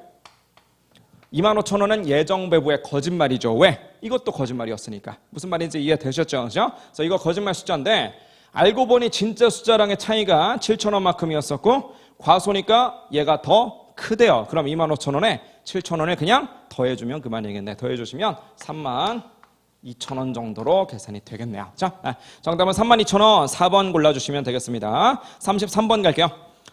기존에 생산 중인 티셔츠 제품 계열의 새로운 색상인 하늘색과 핑크색 중에서 한 가지 제품을 추가하려고 고려를 하고 있대요. 추가될 제품은 현재 시설로 생산이 가능하지만 고정비가 20만 원 들어간답니다. 두 제품 모두 판가는 10원, 단위당 변동원가는 8원만큼이래요. 그렇다고 한다면 둘 다 단위당 공헌이익은 2원이라는 얘기고요. 시장 수요를 잘 모르겠지만 확률 분포는 알고 있나 봐야겠죠. 하늘색은요 5만 단위가 될 확률은 없어요. 10만 단위가 될 확률 0.20%, 20만 단위 20%, 30만 단위 40%, 40만 단위 20%, 다 더하면 100%. 핑크색도 마찬가지입니다. 10%, 10%, 20, 20, 40%. 다 더해주시면 100%가 된다는 거죠. 기대 영업이익을 최대화하는 관점에서 두 제품들 가운데서 상대적으로 유리한 제품과 유리한 영업이익을 모두 한번 나타내 본 것은 유리한 영업이익의 차이를 나타낸 것을 한번 골라보세요 라고 되어져 있는데 너무 간단한 문제죠 사실은. 우리는요 단위당 공헌이익을 계산한 다음에 거기에다가 수량을 걸어주시고 고정비를 날려주시면 이것을 영업이익이다라고 불러요. 근데 여기 있는 변수들 중에서 나머지는 다 확실한데 한 놈이 좀 불확실해서 확률 변수를 띠고 있는 거예요. 나머지 단위당 공헌이익이나 고정비나 이런 아이들은 그냥 상수값으로 줬어요. 뭐 변할 것 같다 그런 얘기 한마디도 없고요. 판가 10원에 변동비 8원이다라고 했으니까 얘는 그냥 2원이에요.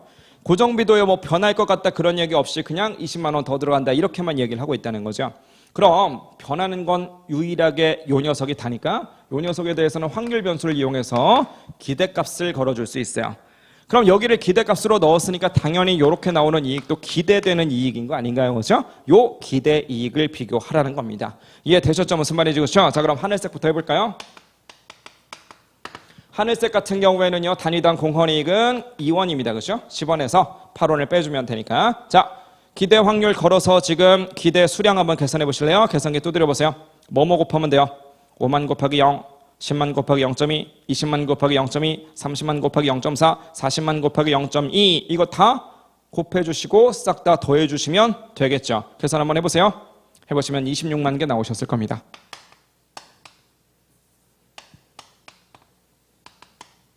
하지만 고정비는요 20만 원이 있다라는 걸 알고 있으니까 날려주시면 되겠네, 그렇죠?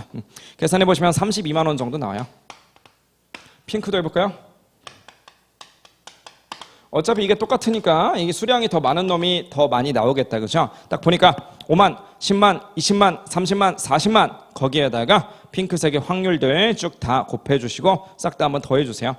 그놈 쭉 계산해 보시면 27만 5천 정도 나올 겁니다. 이렇게 고정비는 20만 원이니까 이렇게 날려주세요. 그렇죠? 이걸 날려주시면 35만 원 정도 나올 겁니다. 이익 누가 더 커요? 핑크색 답하시면 되겠고요. 차이 얼마 났어요? 3만 원 차이 났다. 이렇게 해주시면 되겠네. 정답은 1번 골라주세요. 무슨 말인지 따라오셨죠? 그렇죠? 자, 다음 장으로 넘어가셔서 34번 문제 봅시다. 학습 곡선 문제네요. 도로 청소 특수 차량을 4대만큼 주문했대요. 수작업을 통해서 제작이 되고 있고요. 소유될 원가 자료는 다음과 같답니다. 하나 만드는데 재료 원가는 8만 5천 원이고요. 처음 거 하나 만드는 데 있어서 100시간 들어갔나 봐요. 직접 노무 원가는 시간당으로 1,000원이고요. 제조 간접 원가는 시간당으로 500원이랍니다. 4대 만들었나 봐. 그 4대의 총 제조 원가 한번 계산해 보세요. 그리고 직접 노무 시간에 학습 곡선을 우리가 따르나 봐. 학습 모형을 따르는데 평균 모형이고요. 80%의 학습률을 가지고 있더라. 자, 우리는 4대에 대해서 분석을 할 것이니까 어차피 학습 곡선 문제에서는 2배수로밖에 분석을 못하는 거잖아요. 그렇죠? 그래서 누적으로서의 생산량과 하나 만드는 데 걸리는 시간과 그래서 누적으로 지금까지의 총 시간 3가지를 좀 분석하는데 4개째까지가 궁금하다 그러면 하나일 때, 2개일 때, 4개일 때 이렇게 3가지를 분석을 한번 해보자는 거예요. 왜? 요렇게 2배, 요렇게 2배가 되면서 학습률이 80%다라고 했으니까 요게 80%, 요게 80%, 요만큼만 남게 될 테니까 이해되셨죠? 그렇죠? 근데 첫 번째 거 하나 만드는데 몇 시간 들어가더라? 100시간 들어가더라. 그럼 여기다가 80%를 때려주니까 80시간이고요. 여기에 또다시 80%를 때려주니까 64시간 정도가 나오게 되겠네. 자, 우리는 지금 학습 곡선에는 사실은 2가지 모형이 있죠. 평균 모형이 있고 증분 모형이 있는데 평균 모형이래요. 사실 우리 계산 문제는 거의 대부분이 다 평균 모형으로 나오는데 평균 모형의 의미는 이 값이 평균 값을 의미한다라는 거예요. 평균. 즉 무슨 얘기냐면 예를 들어서 2개를 만들었는데 한 개당 80시간이더라라는 건 2개를 만들었는데요. 평균적으로 얘도 80, 얘도 80이라는 거야. 그럼 결국은 전체가 몇 시간이냐 이걸 계산하고 싶다면 곱해버리면 되잖아요. 즉 이게 평균값이기 때문에 얘네 둘을 곱해주면 누적 총시간이 된다 이런 의미가 돼요.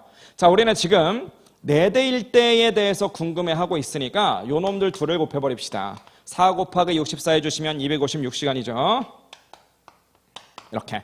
자, 그럼 우리는 지금요 전체 원가를 계산하고 싶은데 이 문제에서 보니까 직접 노무 원가랑 제조 간접 원가는 직접 노무 시간을 그냥 따라간대요.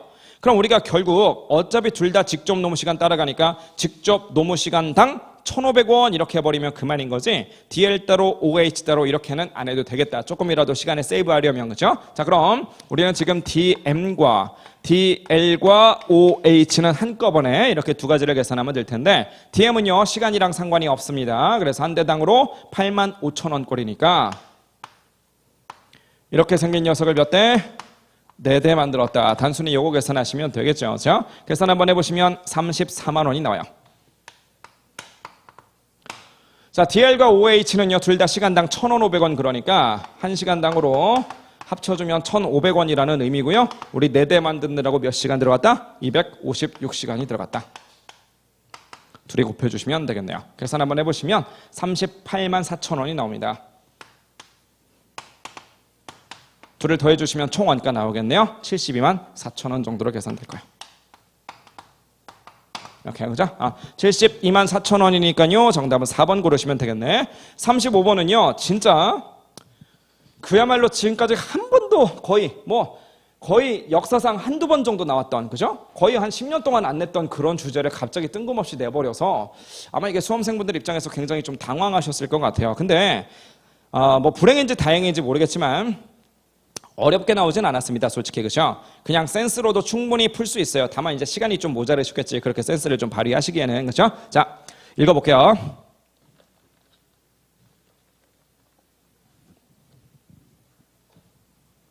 온라인 강의 설비를 28만 원에 구입할까? 이걸 검토하고 있대요. 그럼 28만 원에 데리고 왔으니까, 설비를 들여놨으니까 그래도 그거보다는 조금 더 많은 수익을 창출해야 될 거 아니겠어요? 그래서 이것저것 뭐 강사료 아끼는 거, 시설 관리비 아끼는 거 뭐 이런 것들 해가지고 33만 원 정도의 효과는 있을 것 같아요. 그걸 보고 이제 28만 원 투자하는 거죠. 근데 이런 현금 절감액이 매 년마다 똑같은 금액으로 빠지는 건 아니고 연도별로 조금 다른가 봐요. 그래서 그걸 표로 준 거죠. 첫 번째 연도에 10만 원, 두 번째 연도에 8만 원 등등등 해서 5년째까지 해서 4만 원을 절감한답니다. 타도해보세요. 10만, 8만, 6만, 5만, 4만 더하면 이게 이제 33만 원이라고. 이해되셨죠? 자, 그럼 설비 투자에 대한 회수 기간이 몇 년이냐라고 되어 있는데 우리 투자 얼마 했어요? 28만 원. 자, 말을 유식하게 하느라고 설비 투자에 대한 회수 기간 이런 소리를 쓰는 거지. 쉽게 후려쳐서 얘기하면 투자한 거 몇 년 걸려야 다 뽑아 먹습니까? 이거 얘기하는 거예요. 뭔 말하는 건지 이해되셨죠? 자, 그림으로 한번 그려봅시다.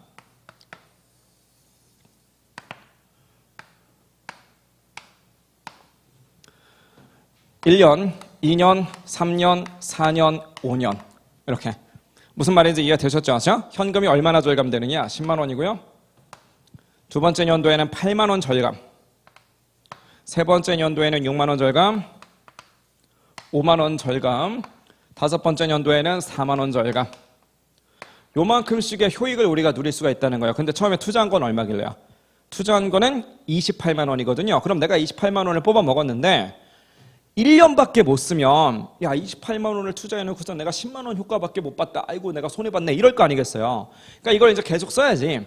계속 쓰다 보면 드디어 언젠가는 야 28만 원 내가 본전 뽑았다 야. 이런 얘기하는 그날이 올 거 아니겠어요. 그게 언제냐는 거예요. 그럼 28만 원 갈 때까지 봅시다. 여기서부터 출발.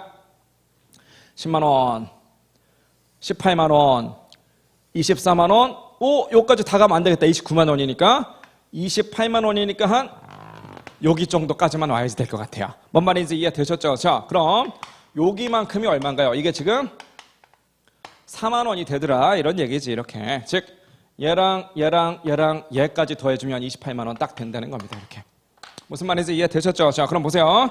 얘는 1년이고요. 얘는 1년이고요. 얘도 1년입니다. 그렇죠? 뭐 그냥 누적으로 할까요? 누적으로 얘는 2년째가 됐고요. 얘는 이제 3년째가 됐어요. 이렇게. 자, 그런데 5만 원까지 다 가야 1년이라면 4만 원까지 갔으면 5만 분의 4만 년 아니에요. 그럼 0.8년 아닌가, 그렇죠? 이게 이제 0.8이라는 거지. 이렇게. 그럼 여기까지 누적으로 가면 3.8년 만에 뽑아 먹는구나. 답은 5번 이렇게 고르시라는 거야. 별거 아니죠. 자, 별거 아닌데 이제 이게 자본 예산이라고 해가지고 우리가 이제 잘 안 나오니까 이제 보지 맙시다라고 우리 자주 약속하는 뭐 그런 챕터에서 갑자기 한 문제가 나와 버렸는데 진짜 안 내던 챕터가 갑자기 나와가지고 좀 당황하셨을 것 같긴 해요. 다만 어렵진 않게 나왔으니까 그죠? 일단 뭐 그러려니 합시다. 자, 어쩔 수 없었지 뭐. 36번 볼게요. 손세정제를 제조하는 세무에 직접 재료 예산 관련해서 자료랍니다. 2분기에 구매 예산액을 구해보래요. 자, 판매 예산에 따라서 판매량 몇 통씩인지, 기말 목표 제품 재고량, 그리고 재료 재고량을 줬습니다. 한 통 만드는데 20kg 들어가고요. 킬로그램당 2원 정도 구입 단가가 들어간대요. 자, 여러분 종합예산 배울 때 여러분 이런 거 기억나세요? 예산은 거꾸로 짜는 거다.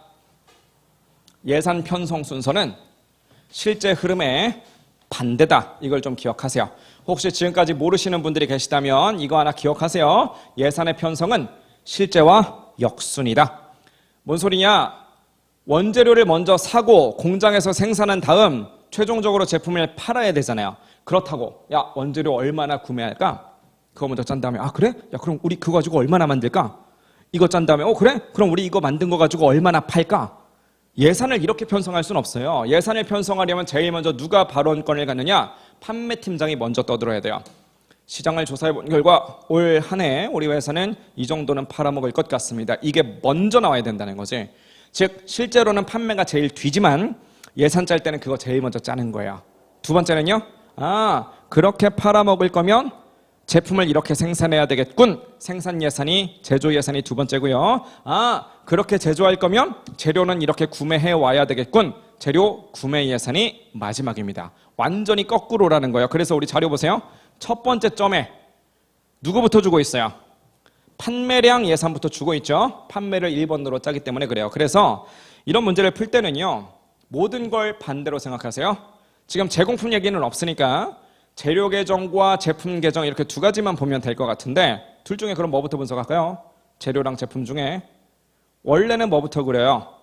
원래는 재료 먼저 하고 그 다음에 제품이잖아요. 하지만 모든 건 반대라고 했습니다. 그래서 누구 먼저 분석한다? 제품 먼저 분석하시는 거예요. 자, 제품 계정을 그러면 여기다가 그릴 건데 여러분 당부드리고 싶은 건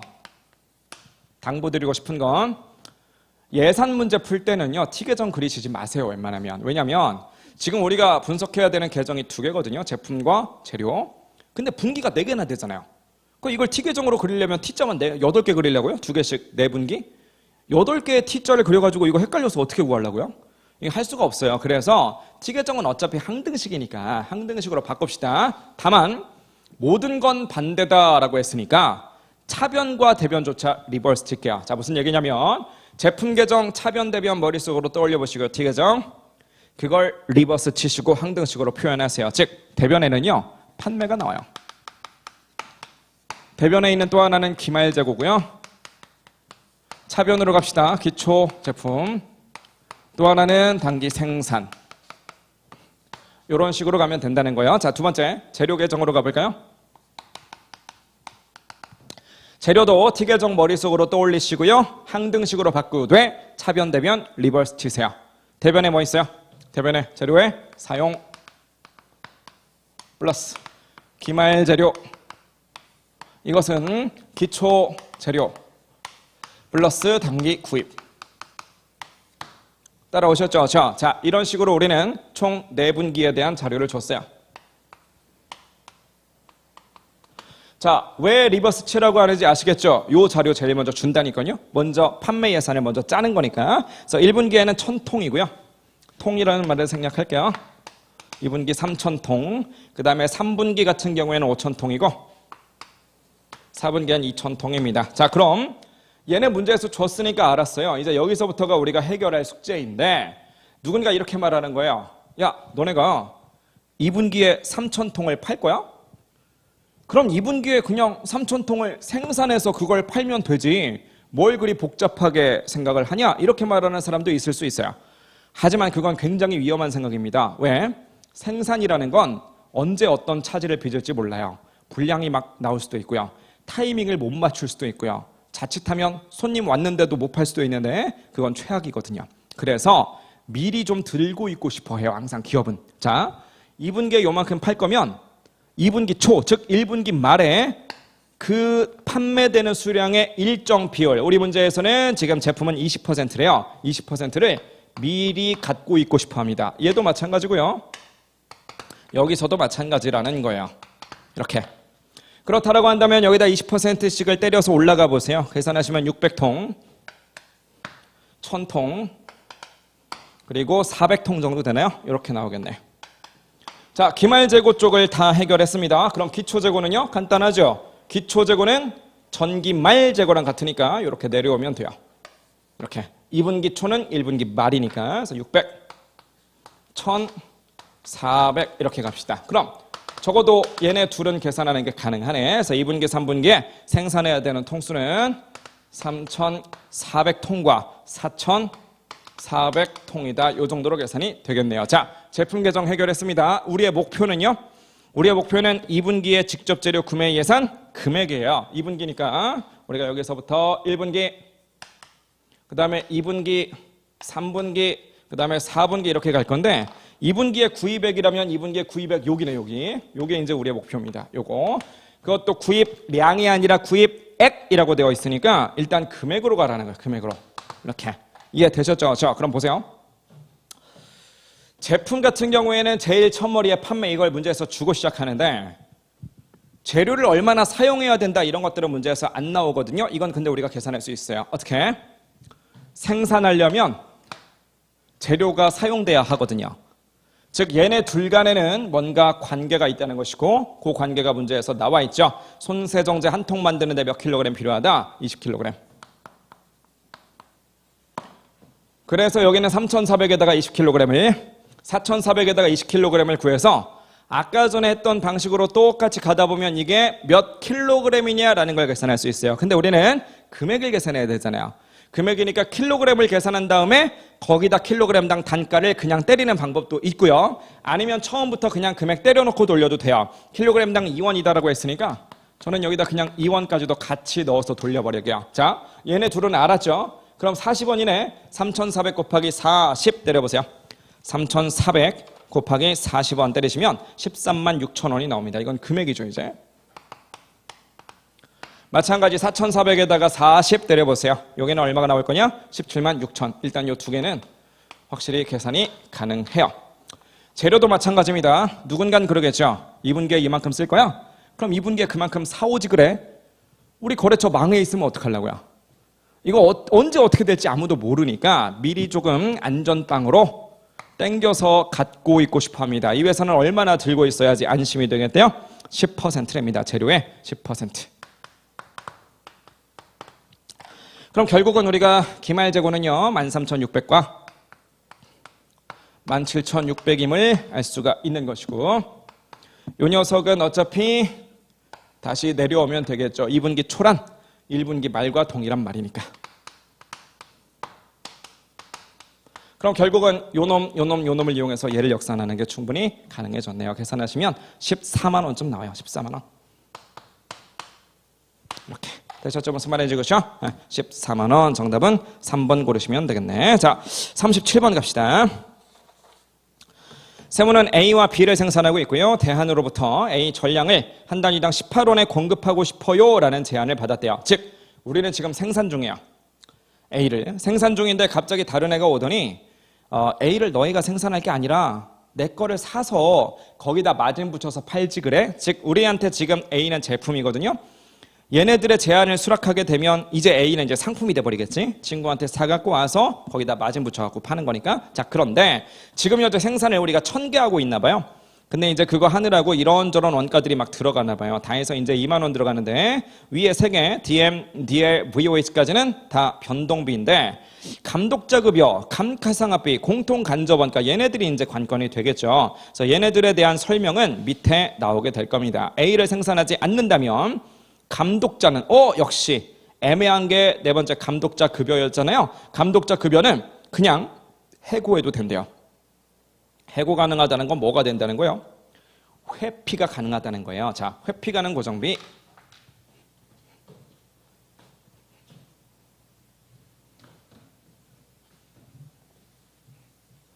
여러분, 고정비 우리 기본서 하루만 배워도 고정비 그래프가 이렇게 생겼습니다.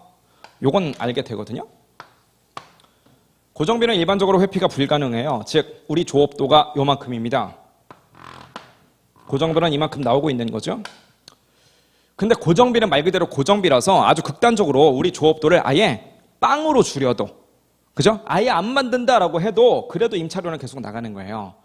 그래서 얘는 일반적으로는 회피가 안 됩니다. 별말이 없다면. 그런데 지금 문제에서는 별말이 있는 거예요. 감독자 급여라고 하는 고정비가 있는데 이 감독자 급여 같은 경우에는 좀 특이한 녀석이라서 단 1이라도 조업도가 있으면, 조금이라도 조업도가 있으면, 조금이라도 일을 하고 있다면 감독자가 필요하니까 원래대로 고정비가 이렇게 나오거든요. 근데 만약에 조업도가 빵이 된다면, 즉 우리가 이 A라는 것을 더 이상 만들지 않는다면 더 이상 감독할 게 없잖아요. 그래서 걔 잘라도 된대요. 잘라버리면 그 사람한테 주는 감독자 급여는 없어질 거 아니겠어요? 그래서 그래프를 굳이 그려본다면 여기에서는 빵꾸가 뚫리는 거야. 이렇게 그래놓고 이 점은 여기로 간다는 거죠. 즉 우리가 이 조업도를 극단적으로 0으로 줄임으로써 이 고정비 자체를 회피하는 게 가능하더라는 거예요. 그럼 보세요. 지금 상태로 A를 계속 유지하겠다. 그러면 여기 정도의 조업도가 있을 테니까 원가는 이만큼이 나오는데, 만약에 이것을 접어버리겠다 그럼 원가는 아예 빵이 나와버리는 거니까 두 대안 간의 차이가 납니다. 원래 고정비는 별말 없으면 비관련 원가인데요, 이런 식으로 회피가 가능하다면 관련 원가로 변해버리는 거예요. 무슨 말하는 건지 이해되셨죠? 자, 그럼 봅시다. 해고 가능하다, 회피 가능하다는 거 일단 체크합시다. 또 하나 특수기계 얘기 나오네요. 감가상각비가 있어요. A야만 사용되는 전용기계래. 그래서 어쩌라는 거야? A만 만든대. 그럼 A를 안 만들면 이거를 빵원으로 만들 수 있다는 건가요? 만약에 지금 감독자급여처럼 이 감가상각비마저도 회피가 가능하려면 이 말뿐만 아니라 우리가 만약에 A를 더 이상 안 만든다면요, 이 특수기계는 더 이상 필요치 않으니까 그냥 어디다 팔아도 됩니다. 처분해도 됩니다. 처분이 충분히 가능합니다. 이런 말이 있었다면 감가상각비를 회피할 수 있겠죠. 하지만 지금 여기에서는 그냥 전용으로 쓰고 있다 이 말만 있을 뿐 회피가 된다라는 뉘앙스는 어디에도 없으니까 요거는 회피가 안 된다라고 보셔야 돼요. 고정비니까. 자, 공통간접원가입니다. 공장 임대료인데 얘는 대놓고 써있네. 설령 폐쇄한다라고 할지라도 감소하지 않는다. 회피 된다 안 된다? 안 된다라는 의미예요. 이해되셨죠? 자, A를 생산하지 않는다면 여유 생산 능력으로 B를 추가 생산할 수 있는데 이로 인해서 수익은 5,000원, 원가는 3,000원이 증가된다. 이익으로 네팅 치면 2,000원 증가한다 이 소리네요. 만약에 제안을 받아들인다면, 즉 외부 구입한다면 어떻게 될 것인가? 지금 우리는 자가 제조하고 있으니까요, A 제품을 외부에서 구입해 보는 세상으로 갈아타 봅시다. 자, 좋은 일이 생겨요. 일단 변동제조원가를 줄일 수 있다. 얼마? 변동제조원가는 지금 5,000원, 4,000원, 1,000원 해서 10,000원이죠. 그죠? 그래서 10,000원만큼을 줄일 수 있다. 이거는 단가가 아니라 총액이네. 그죠? 그래서 10,000원을 줄일 수 있다. 좋은 일이니까 플러스로 갑시다. 자, 두 번째, 우리 감독자급여 감가상각비 공통간접원가 있는데 아까 전에 회피 가능하다라고 써 있었던 거 누구요? 감독자급여는 줄일 수 있어요. 나머지는 못 줄입니다. 그래서 좋은 일이 하나 더 생기죠. 감독자급여 이거를 좀 줄여줄게요. 그럼 얼마나 줄일 수 있느냐? 3,000원 줄일 수 있겠지 뭐. 이렇게 3,000원만큼 플러스로 갑시다. 되셨죠? 자, 근데 뿐만 아니라 A를 만들지 않는 경우 B의 수익도 증가, 원가도 증가. 네팅하면 2,000원의 이익이 증가. 그래서 좋은 일이 하나 더 생기네. B의 이익이 증가해요. 얼마만큼? 2,000원만큼. 자, 벌써 이만큼의 좋은 일들이 있어요. 하지만 무조건 좋은 일만 있기는 힘들죠. 안 좋은 일도 있습니다. 만들던 걸 더 이상 만들지 않고 외부에서 사와야 되니까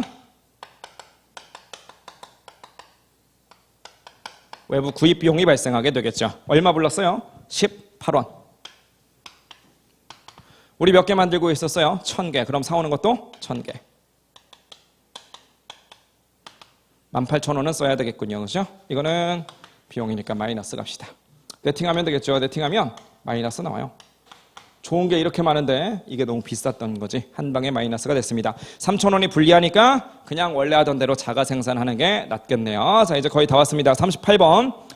에어컨을 만들고 있는데요. 품질 원가를 파악하기 위해서 자료를 수집했대요. 옳지 않은 것 좀 골라보세요 라고 되어져 있는데 우리 그 품질 원가는 총 4가지로 구분하죠. 그렇죠? 우리 품질 원가가 있는데 품질 원가는 일반적으로는 통제 원가와 실패 원가로 구분을 하죠. 이렇게. 그런데 이 통제 원가라고 하는 것은 다시 예방 원가와 평가 원가로 구분을 합니다. 그렇죠? 그다음에 실패 원가는요. 내부 실패 원가와 외부 실패 원가로 이렇게 구분을 해주는 거잖아요. 잠깐 짧게만 구분해 봅시다. 불량 발생이 이미 해버렸다 그러면 실패 원가죠. 하지만 아직은 불량이 발생하지 않았다 그러면 통제 원가요. 그래서 불량 전이냐 후냐. 불량 난 거 먼저 봅시다. 불량이 났는데 팔아버렸다 그럼 심각하죠. 이게 외부 실패 원가고요. 불량이 발생했지만 그래도 다행히도 내가 갖고 있다. 그럼 내부 실패 이 정도로 가시면 되겠네. 그죠?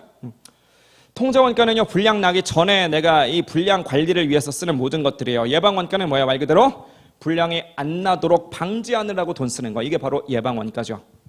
평가 원가는요. 불량인지 아닌지 테스트는 해봐야 될 거 아니에요. 그렇죠? 이게 바로 평가 원가입니다. 하나씩 볼까요? 자, 판매단위 6,000개, 판가 1,500원에 변동비는 800원 이랍니다.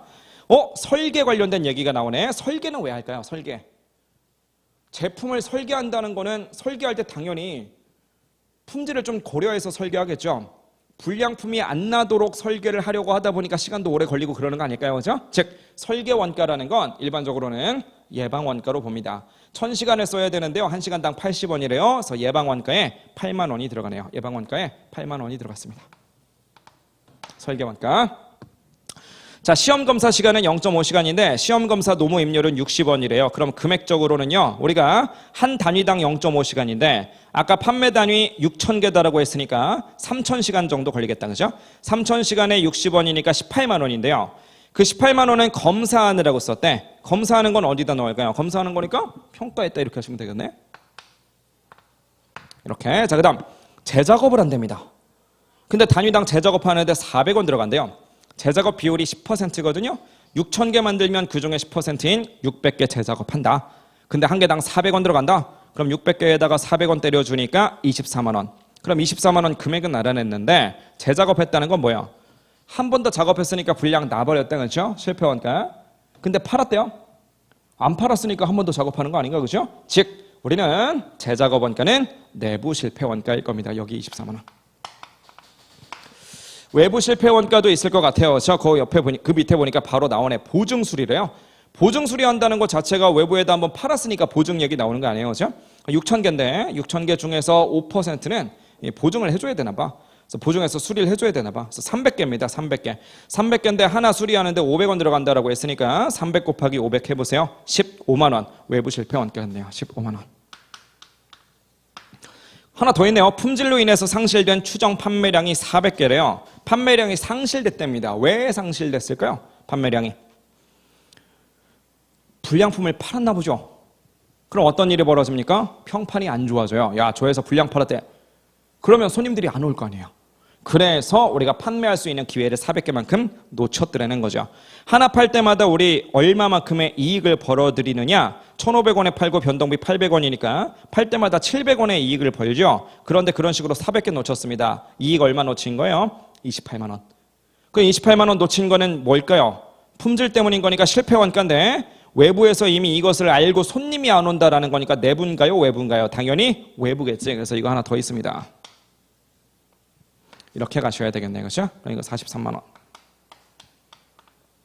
1, 2, 3, 4, 5번 중에서 말이 안 되는 거 한번 찾아보세요. 총 품질 원가라는 건 이거 다 더한 거고요. 그렇죠? 예방 원가, 평가 원가, 내부 실패, 외부 실패 하나씩 매칭시켜 보시면 외부 실패가 지금 15만 원 아니고 43만 원 해야 되죠. 정답은 4번 골라주세요. 자, 두 문제 남았네요. 39번으로 갑시다. 39번이 좀 어려워요. CCTV 장비를 제조해서 고객에게 설치 판매하는 그런 사업을 하고 있는데요. 장비의 제조는 제조부서에서, 설치는 설치부서에서 수행을 하는데 설치에 대한 수요가 연간 처리 능력을 초과하고 있더래요. 제약자원 개념화해서 운영 개선을 검토하기로 하고 다음에 자료를 수집했더라. 제조와 설치 보시니까 처리 능력은 400개, 300개 그래요. 제조 설치량은 300개, 300개 그렇답니다. 설치 판매 가격은 4만 원이고요. 직접 재료 원가 3만 원 들어간대요. 원가는 다 고정돼 있고요. 직접 재료 원가 말고는 장비 설치 오류가 나면 장비는 폐기가 된답니다. 이런 상황 하에서 영업이익을 증가시키기 위해서 취하는 행동들 중에서 그래도 옳다 싶은 건 뭐가 있겠습니까? 라는 건데 그림으로 그려서 설명드릴 테니까 잘 보세요. 이거 조금 쉽지 않아요. 솔직한 이야기로 39번 같은 문제는 풀 수 있다라고 해도 너무 오래 걸려요. 너무 오래 걸리니까 실전에서는 뭐 안 푸는 게 차라리 나은 뭐 그런 문제라고 생각은 하는데 좌우지간 그래도 한번 나왔으니까 한번 구경을 해봅시다. 자, 장비를 제조하고요.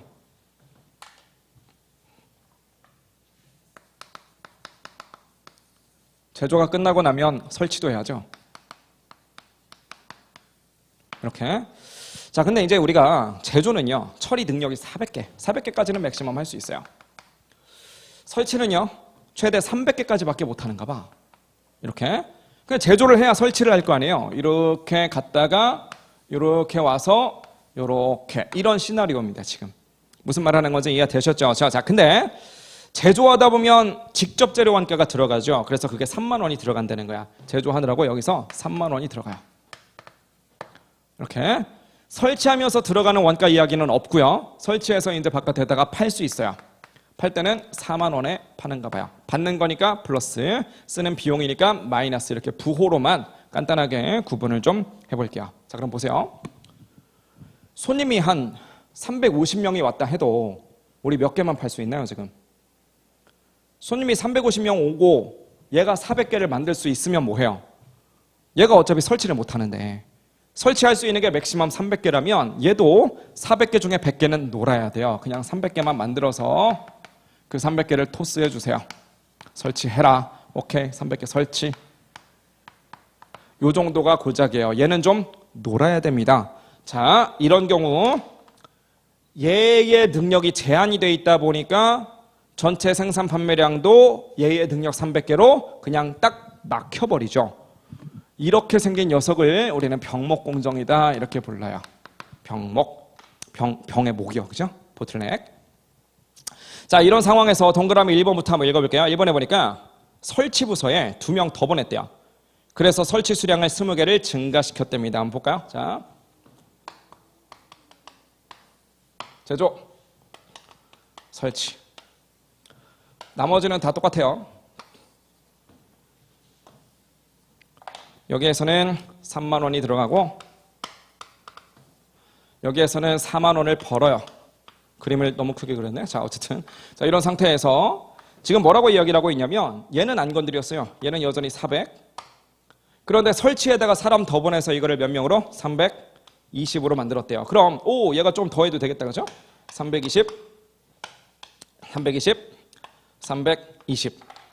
자, 그럼 before, after 변화를 좀 보세요. 변화를 보면 여기서는 원가 얘기도 없으니까 그냥 여기서 20개 늘어나고요. 여기서 20개 늘어난 거 이것만 따져주면 된다는 거죠. 그럼 매출 4만 원 늘어나지만 비용 3만 원을 더 써야 되겠네. 몇 개에 대해서? 20개에 대해서. 그럼 네팅하면 만 원에 20개입니다. 그렇죠? 만 원에 20개니까 20만 원만큼 좋아져 보이지만 그러기 위해 3만 원을 30만 원을 써라? 그럼 오히려 10만 원 손해인 거죠. 1번 같은 어떤 조치는요, 사실은 이익이 늘어나는 게 아니라 줄어든다는 겁니다. 자, 2번으로 갈게요. 재료는 세무가 제공하래. 우리가 세무잖아요. 재료는 우리가 대면서 만 원에 30개만큼의 장비를 지들이 제조를 해주겠대요. 자, 이거는요, 계산할 필요도 없어요. 우리가 지금 모자라는 게 뭔가요? 제조인가요? 설치인가요? 우리 능력 모자란 게 설치잖아요. 그럼 설치를 누가 도와준다? 그러면 그건 오케이인데 제조는 지금 가뜩이나 펑펑 남아도는데 뭐 하려고 돈 쓰면서 제조를 또 해요? 제조를 해봤자 얘가 어차피 감당도 못하는 거. 그래서 동그라미 2번 같은 거는 계산하는 거 아니에요. 무조건 마이너스 나옵니다.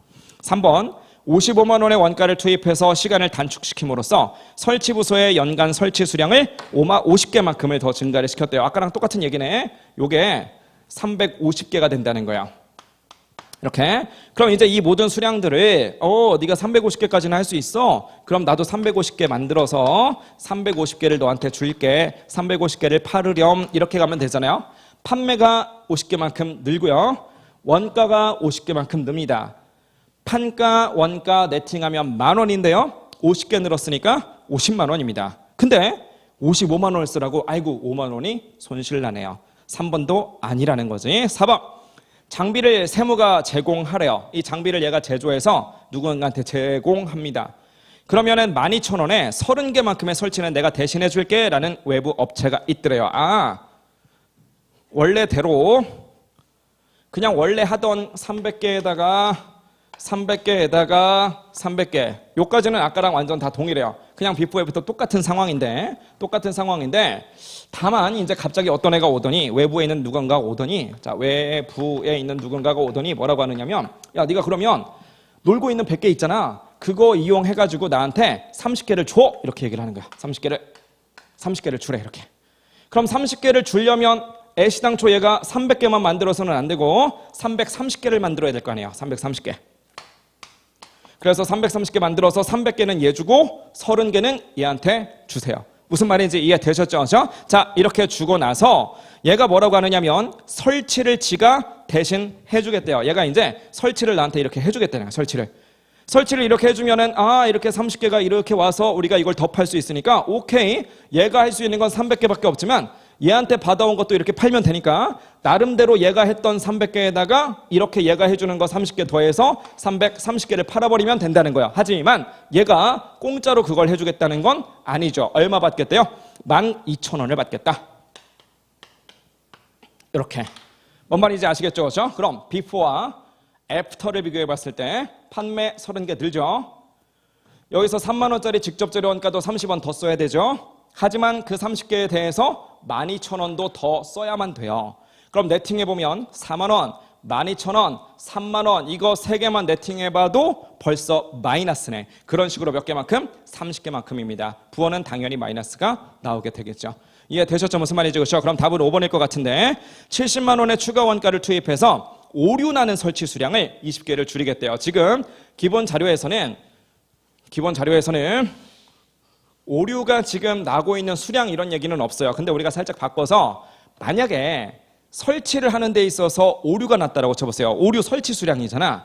설치해서 오류가 났으면 이게 300개만큼이 얘의 맥시멈이니까 나름대로 300개를 처음에 얘들이 막 열심히 했을 거거든요. 근데 20개가 오류가 났으니까 정작 팔 수 있는 거는 예를 들어서 280개밖에 없는 그런 상황이라는 거예요.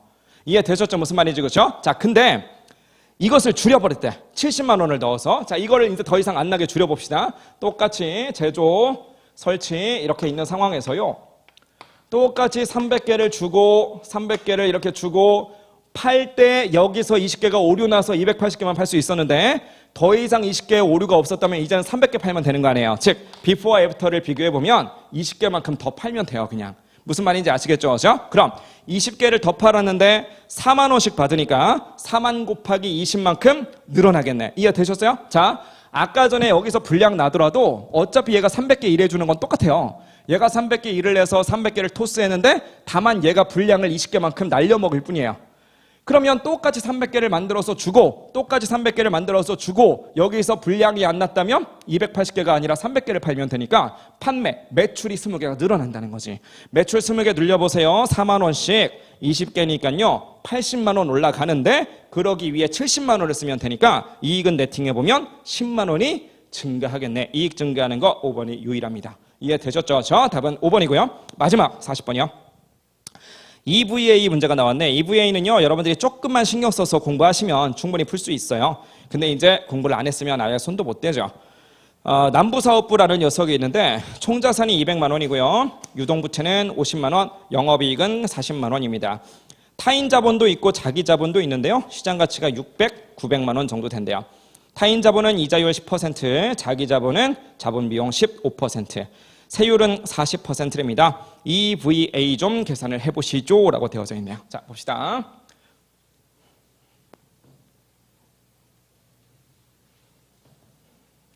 자, EVA의 개념이 무엇이며 EVA의 공식은 어떻게 도출하는가, 이런 거는 지금 설명드릴 수가 없어요. 그거는 기본 강의에서 쭉 시간 잡고 해야 되는 거니까. 그래서 여러분들이 어느 정도 안다라고 가정하고 식을 한번 적어보겠습니다. 세후죠.